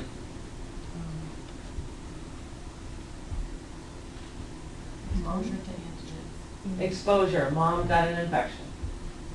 Oh, So they do get IgG in utero? So IgG and IgM in utero? Yeah.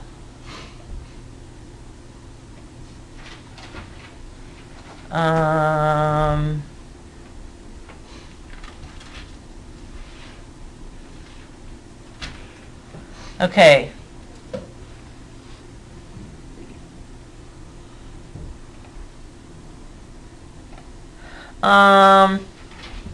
So, which is worse? A baby whose bilirubin is 15, irregardless of their age, or a baby who's lethargic and icterus? Huh? Okay. What's icterus? Yellow. Huh? Yellow. Ish. So, icterus is they're starting to get CNS involvement. Okay.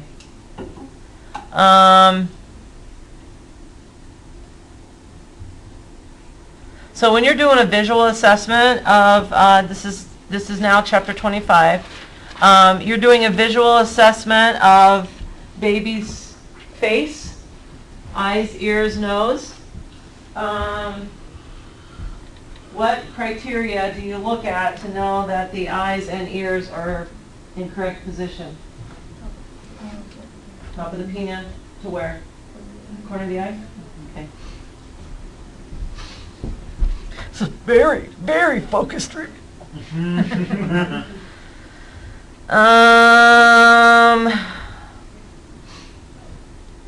do you, what does that, I mean, what, in that assessment, what if it's not in line? Okay, so they might have a syndrome, okay? So, I mean, there's nothing critical that we need to do to fix that. Of course, we can't fix that. We need to document it and pass it on to the physician who should have already saw it and is going to plan for further evaluation outpatient, okay? Okay, when, chapter 25, when do the posterior fontanelles fuse, or when would you not be able to palpate the posterior fontanelle? First of all, where's the posterior fontanelle? Back here. How long does it take for that to close up? 6-ish, 9-ish? 9-ish what? Months? No. It's like 6 weeks. 2 weeks. I thought the front was. Couple weeks. Well, about 8 to 12 weeks. Okay. Posterior is the first one. to close, right?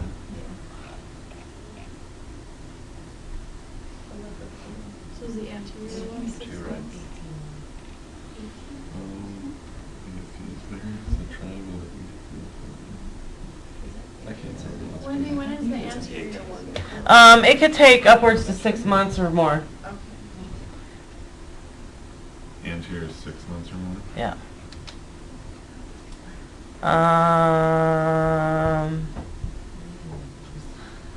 Okay, so baby has a big swelling on their head. Okay, and the swelling is over their top of their head. What is that swelling called? Caput. Okay, but this swelling is right here on this side of the head. It doesn't go anywhere else. Hematoma 1. Yeah, cephalohematoma.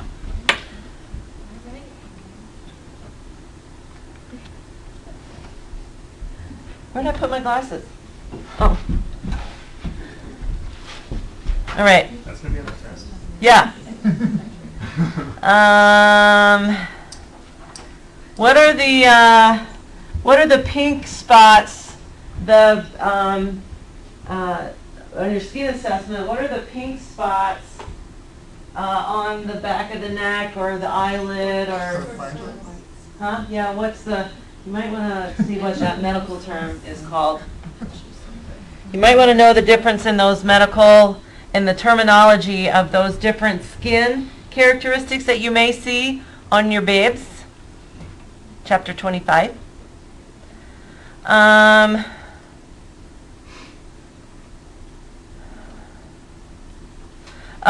So if you're assessing your babies, and you're assessing movement of all extremities, and everything is moving like this, but this isn't moving.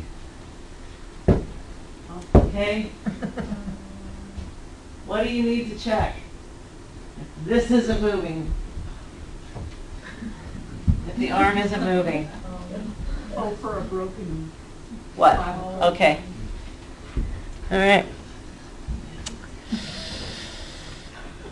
I'm sorry, it was just so entertaining. I know, right? I don't even think, yeah. Okay, chapter 26.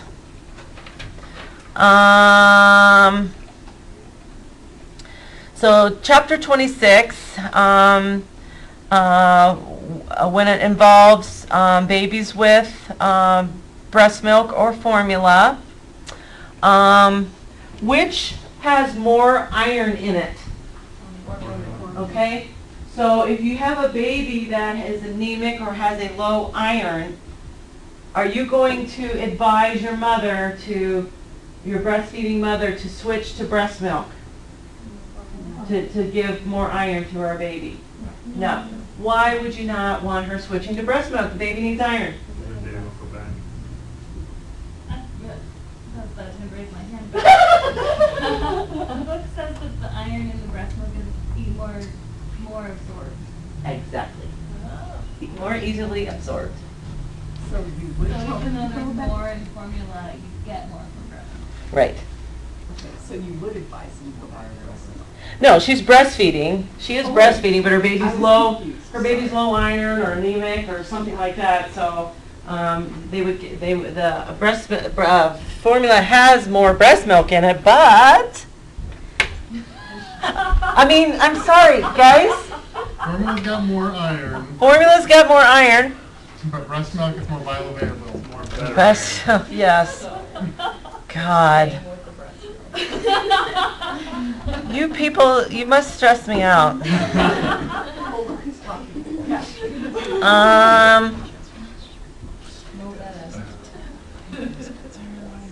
Okay, so what is the normal temperature of newborns?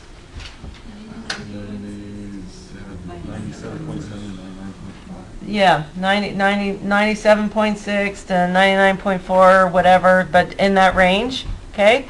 What's the normal heart rate? 110 to what? 160? What's the normal respiratory rate? 30 to 60? Well, 40, 60, 30 to 60, yeah. Now keep in mind, normal heart rate is 110 to 160, okay? And you go in and you assess your baby, and the baby's heart rate is 98.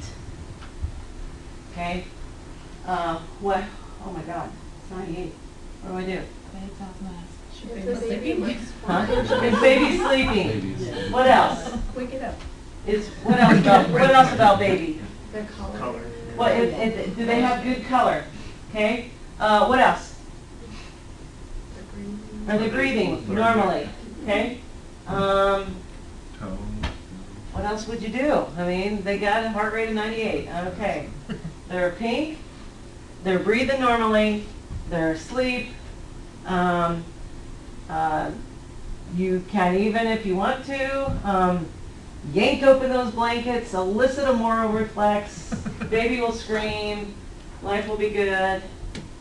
Then you can listen to the heart rate, and it'll be 180 because you just scared the tar out of it. But yeah, so we do have normal parameters in which we need to live in, okay? But if we're not in those normal parameters, we don't just jump up and down and scream and do all kinds of crazy stuff. We look at our whole picture.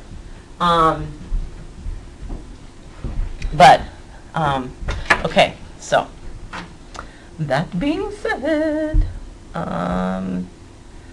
let's look at, When you guys measure the temperature of newborns, you usually use a probe in the armpit? yeah. Okay. Under the arm, yep. Is the ear temperature considered accurate, or do you guys have? Well, it's considered accurate, but we never use it.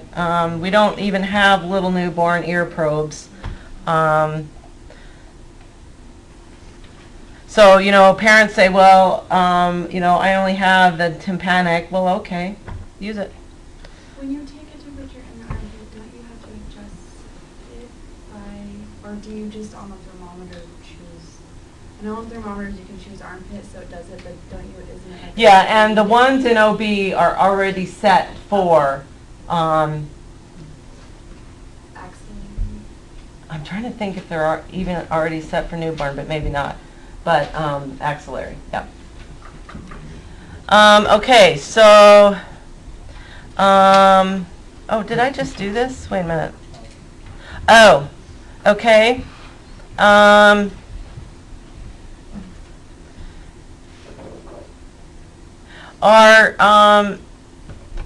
grunting respirations normal? What is grunting? Okay, all right. So if you had a baby who was grunting, what would you do? So yeah, you would stimulate, but you would do some assessments, okay? You would just do some assessments, but just know, like, grunting's abnormal. It needs to be assessed, and you do your assessment, and everything else is normal. So you just continue to watch your baby. But if you did your assessment and other things were not normal, then you would probably intervene. But grunting is not a normal finding. Yes. What are indications that the kid needs suctioning? Needs suctioning? Yeah. Just like with the little bulb. Right. So we do, so the physicians do a nose, mouth suction, like right at delivery, okay? And that's the last time we like to do that, because we like babies to clear their own secretions, and babies should be able to clear their own secretions. If they're not, then of course we would use the bulb suction. But they're finding that the use of the bulb suction can actually, if it's not used properly, can cause babies to have a vagal response. What happens when anybody has a vagal response? Pass out. They pass out, their heart rate drops. Blood pressure. Okay? Things drop, and then you're like, oh my God, we need to do more stuff. So we like babies to clear their own secretions. We need to know that babies can clear their own secretions. But if you have a baby that has an airway problem, you know, and they're gagging and they're turning all shades of blue, and you could use the bulb suction, okay? You know, there's suctioning for other reasons. Maybe you're doing a full resuscitation and you're not getting chest rise, so you would do suctioning. You know, we try to visualize cords with meconium, and we would go down and suction if we saw that, if baby didn't take a big scream. But otherwise, we try not to do that if we don't have to.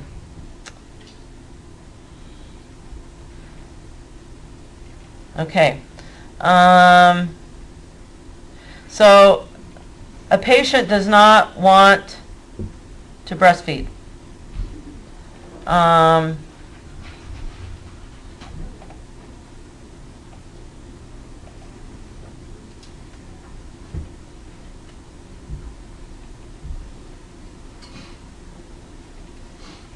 Wait a minute.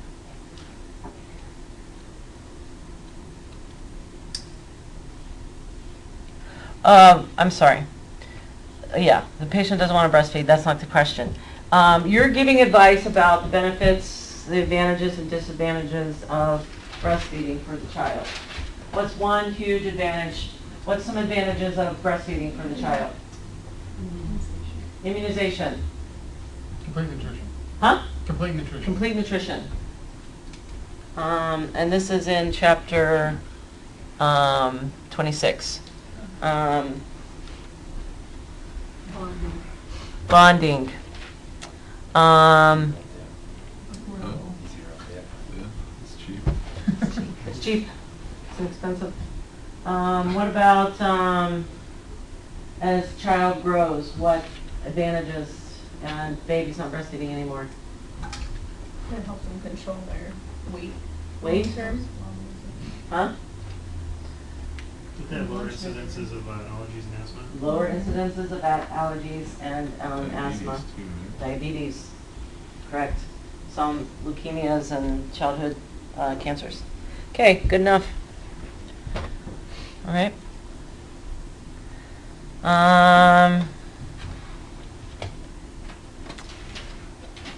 Small for gestational age, chapter 27. Small for gestational age.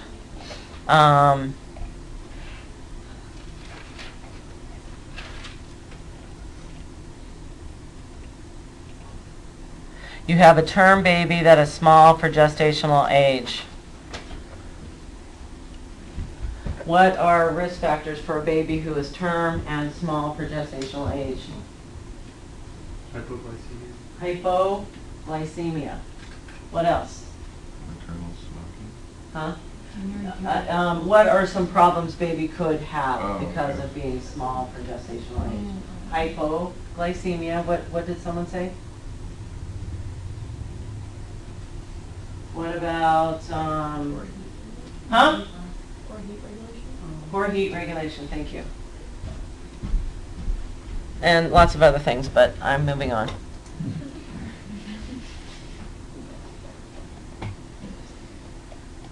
All right. RH negative, chapter 28.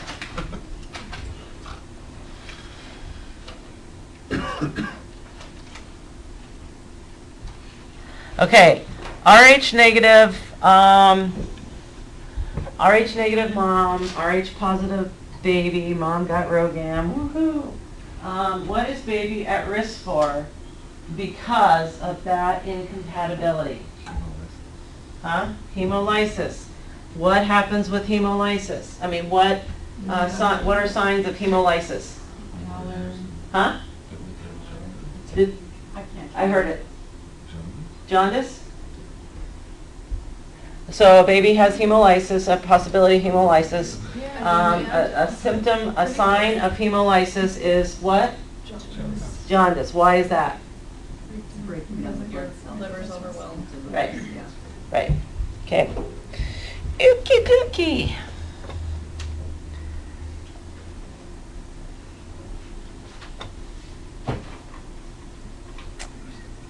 All right. Okay. If a woman has a baby and you walk into the room and she's not taking care of the baby, do we call social services? No. What do we do? You assess for reaching. Assess and educate. Okay, we find out what's going on, we assess, we educate. Okay? All right.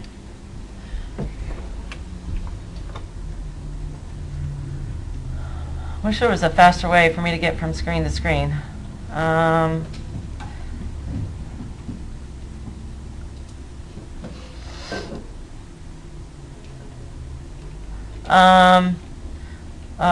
Blah, blah, blah, blah.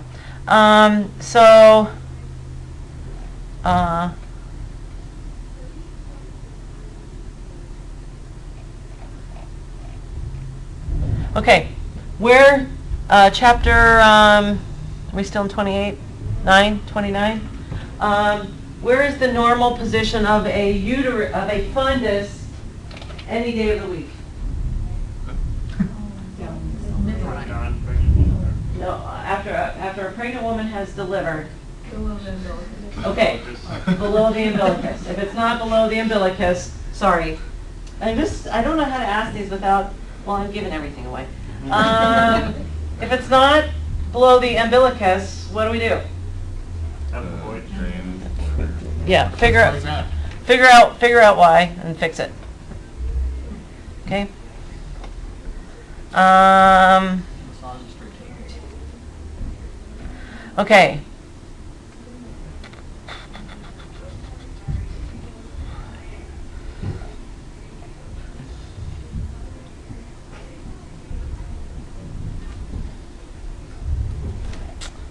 Okay, so, chapter 29, oh gosh, I don't know how to say this one. So the woman has had a baby, first baby, she knows nothing about taking care of babies.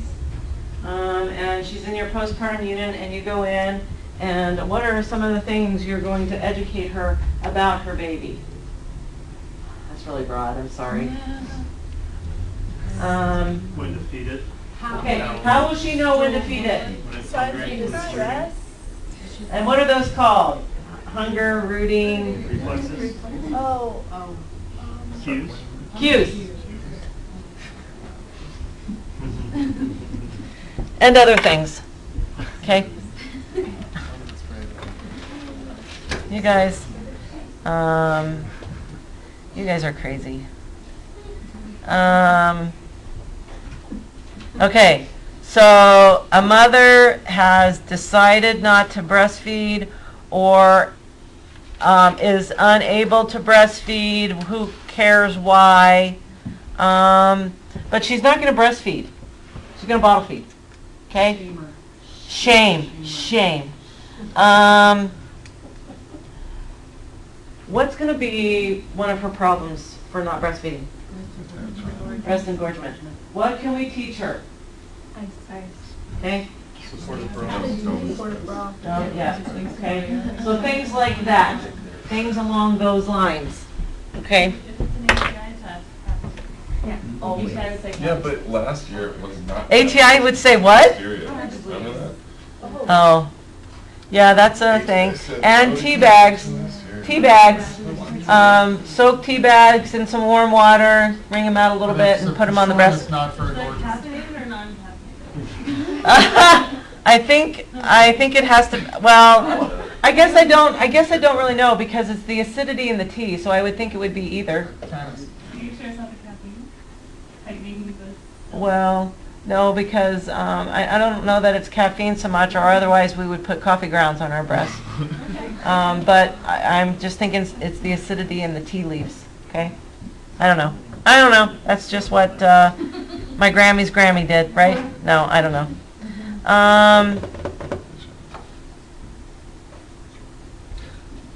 Okay, so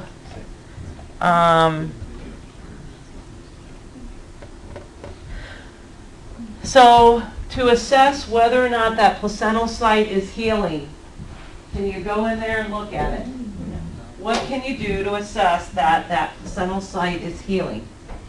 What would you assess? Look, yeah. Okay, and that's probably a good idea. All right. Okay. Wow. Wow. Wait. I'm really lost. Hold on. I'm gonna find it here. Oh, here's one that I missed. An infant of a diabetic mother. What is the normal blood glucose of a baby? 60, 90. 40 to something or other. 40 to something or other. If your baby's glucose is between 40 and something or other, what would you do? Continue to work. Yeah.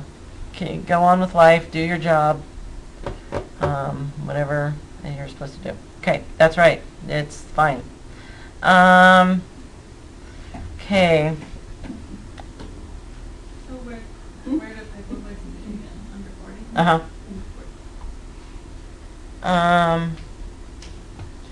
Oh, here's another newborn of a diabetic mother. This is in chapter 27. Okay, so you guys know what signs and symptoms your baby would have if they were hypoglycemic? Shaky, or what's another word for shaky? Tremors, okay. Irritability, loud, lusty cry, things like that. Okay. All right. And if your baby was irritable and had tremors, what would you do? Breastfeed. Take a blood glucose. You would breastfeed, but you would check a blood glucose.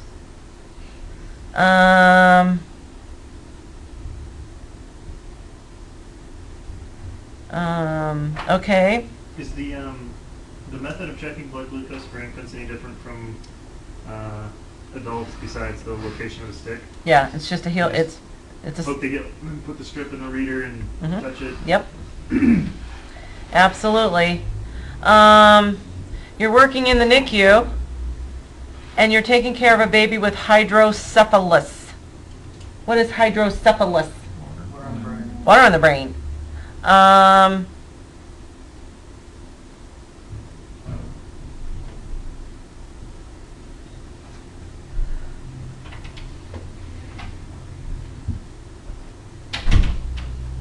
Okay, so the nurse really thinks that she really needs to clean the stool. So baby had a poopy, and she really thinks that for a hydrocephalus baby, she really needs to do a good job making sure she gets all that stool cleaned off the baby, all that poop cleaned. And you walk up and say, "You're an idiot." Okay? No, you don't say that.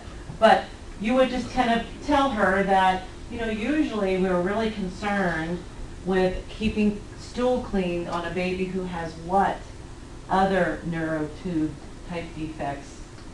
Okay. You would keep stool clean on all babies, but it would pose a risk for those babies with some form of spina bifida.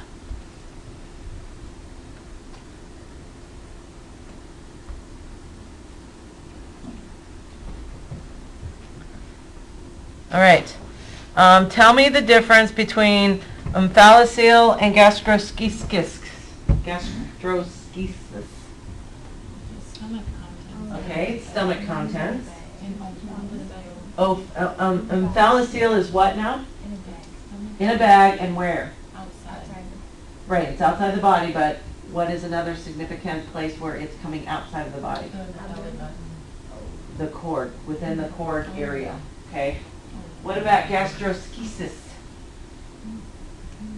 Outside the body, not in the cord. The bowels are just outside of the body, usually on the right side of the body. They're not encompassed in this little sac. It's just bowel laying there on the belly, okay? And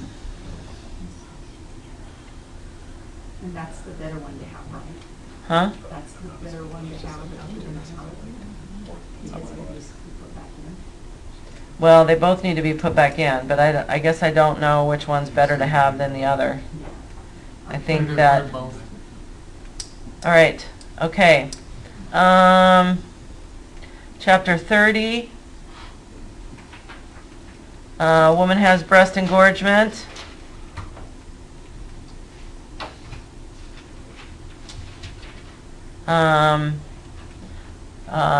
What should she do for breast engorgement? She is breastfeeding, by the way. Before breastfeeding, ice pack after. Okay. What else? What else can she do? When she's not breastfeeding, what can she do for comfort when she's not breastfeeding? She's engorged. Supportive. Mm-hmm. Tight fitting, snug bra.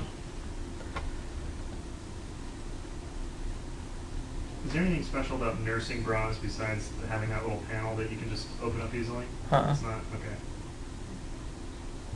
And they're usually not last. They don't usually last. Okay. A 15-year-old girl just gave birth.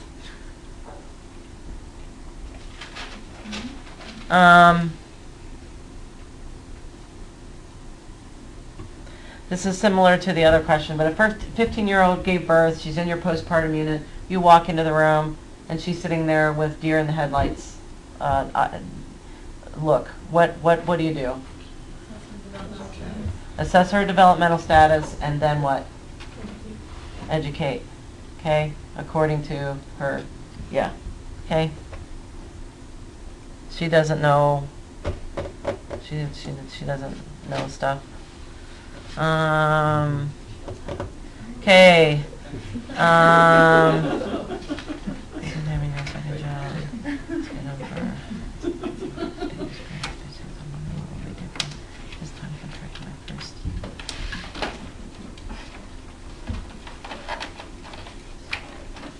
okay, your patient had a vaginal birth on the first baby. She had a C-section birth on the second baby. She wants to know what's really going to be different about her postpartum care. So, so there'll be incision care. She had a C-section. She had a spinal. Huh? Oh, I was gonna say she probably won't be able to walk as quickly. She won't be able to walk. So what is she at risk for? And what will we do to prevent those? Stand by assist. She's not able to walk. Prophylaxis, What? Huh? Crush in the bag. Yeah. Something. Some. sequential compression. Yeah. socks Or. and Yeah. devices. Yep. She shouldn't lift anything heavier than a baby. Correct. No valves until the incision is healed. Correct.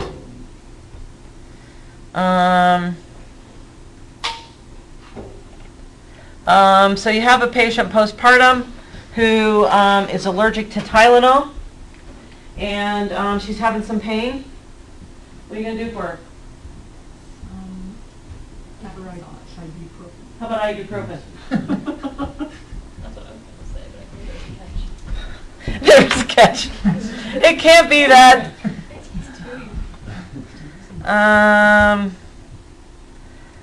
Your patient has mastitis.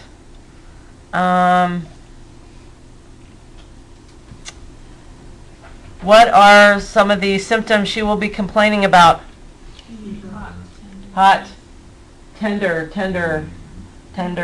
hurting, tender. And it could be painful at all times, and when she's doing things with her breasts, it could hurt. So,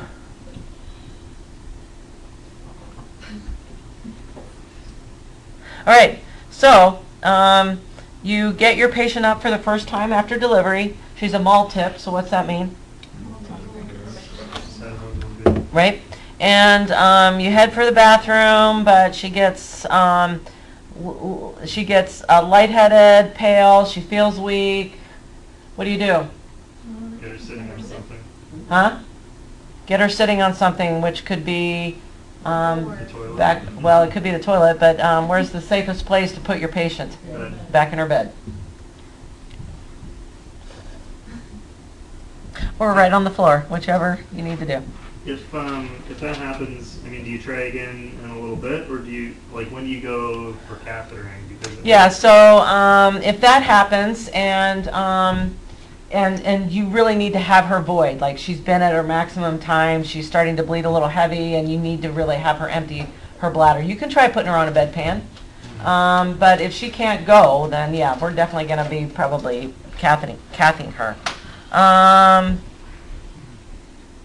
Patient is 4 weeks postpartum. Who is? Okay, so you can have a lot of problems postpartum. All right. You can have postpartum depression. But when shoot.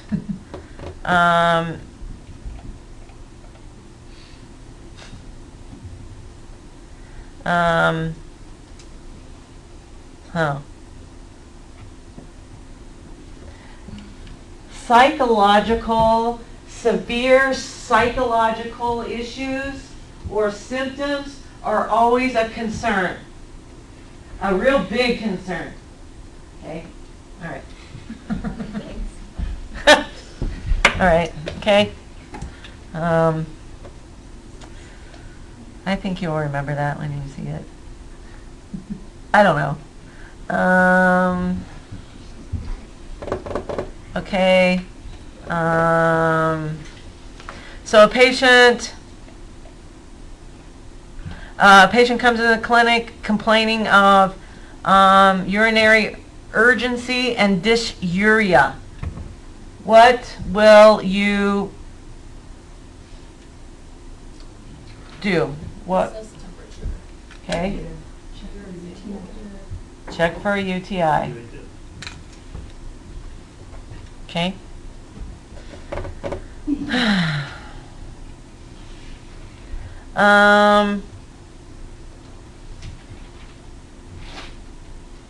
God, I think things like they repaginate or something. I don't know. Because, Do you have it set to be the random order, so everybody has a different order? well, like, I've already went over these. I went over these, and I was on this, and now they're all different. Okay. All right. Okay, so your mom, you walk in to assess your mom and babe, and your mom says, I want to breastfeed my baby, and you say okay, but you look at the baby, and the baby has a high-pitched scream, and so you do a glucose, and it's 35. Is that good? Nope. No. But she wants to breastfeed, so what do you do? Let her breastfeed. Gosh, you guys. Imagine that. Huh. Okay. God. All right.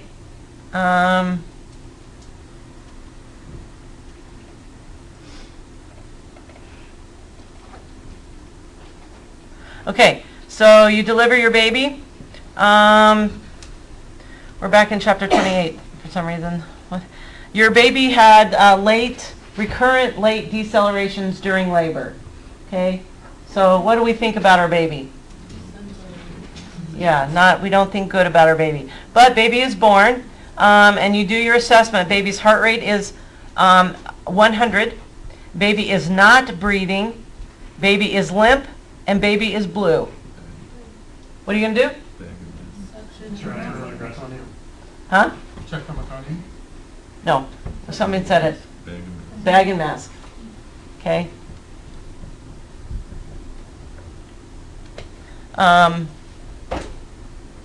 So this thing about drying and stimulating a baby to get them to breathe, like that happens, and with your assessment, okay, so you're drying and stimulating, and your baby's not breathing, I'm not waiting. I'm going for the bag mask, especially if my baby is limp and blue. Like I'm only giving them a second to scream, okay, and then we're going. Oh, this really messed things up. You guys, whoever wants to leave can leave, but I'm going to continue as long as people are in here, okay? So what is polycythemia? So you had blood cells? Okay. What lab value would be abnormal, and what would abnormal be? H and H. So what would our H and H be? Greater than 14 and greater than 48%.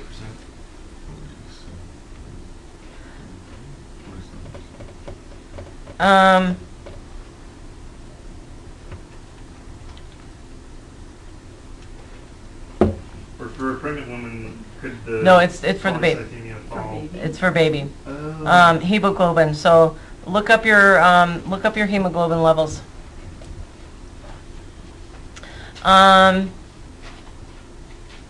Okay. So quick off-topic question then, are we just doing UTI at 1 and we're not going to do it? Well, we'll go and see if we have an open room. Okay. If we have an open room, we'll go ahead and do the ATI thing early. Okay. So wait a minute. I've got. Oh, yeah. Oh crap. Katie's not gonna be here at all. Katie's not gonna be here at all. I've taken care of Katie.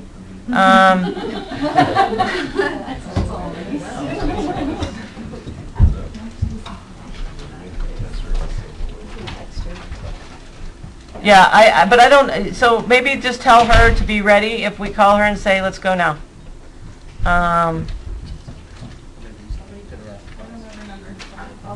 God, they're all, I don't know. Like, I was going through question by question. Cell site. What do I say?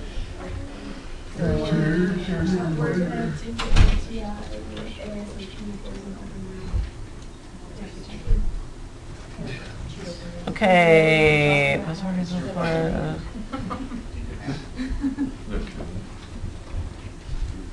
Oh, crap.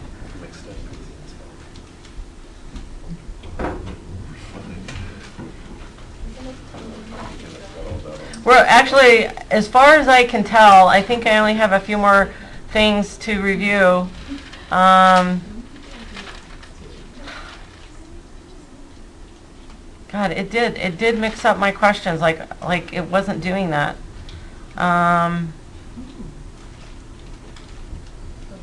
Crap.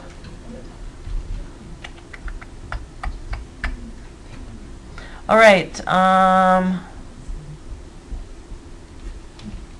Okay, so you have a blood clot in your leg.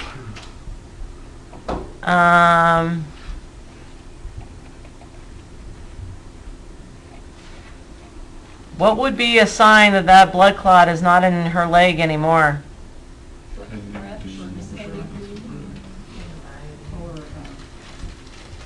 stroke signs. Huh? Stroke signs. Difficulty breathing. Difficulty breathing. Feeling of doom. Yeah, stuff like that.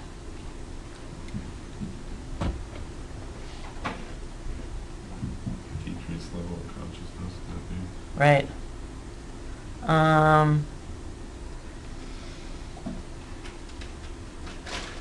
Yeah, I hope I covered everything, but it did. It flippin' mixed up my questions for, like, I was going all along and everything seemed to be peachy.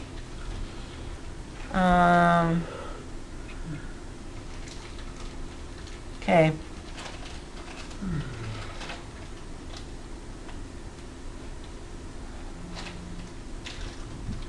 All right.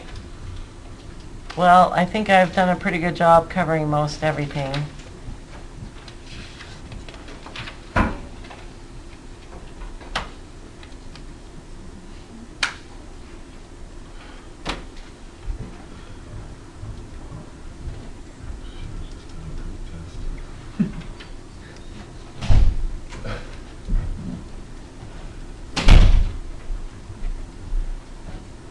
All right. Let me do some checking. Okay.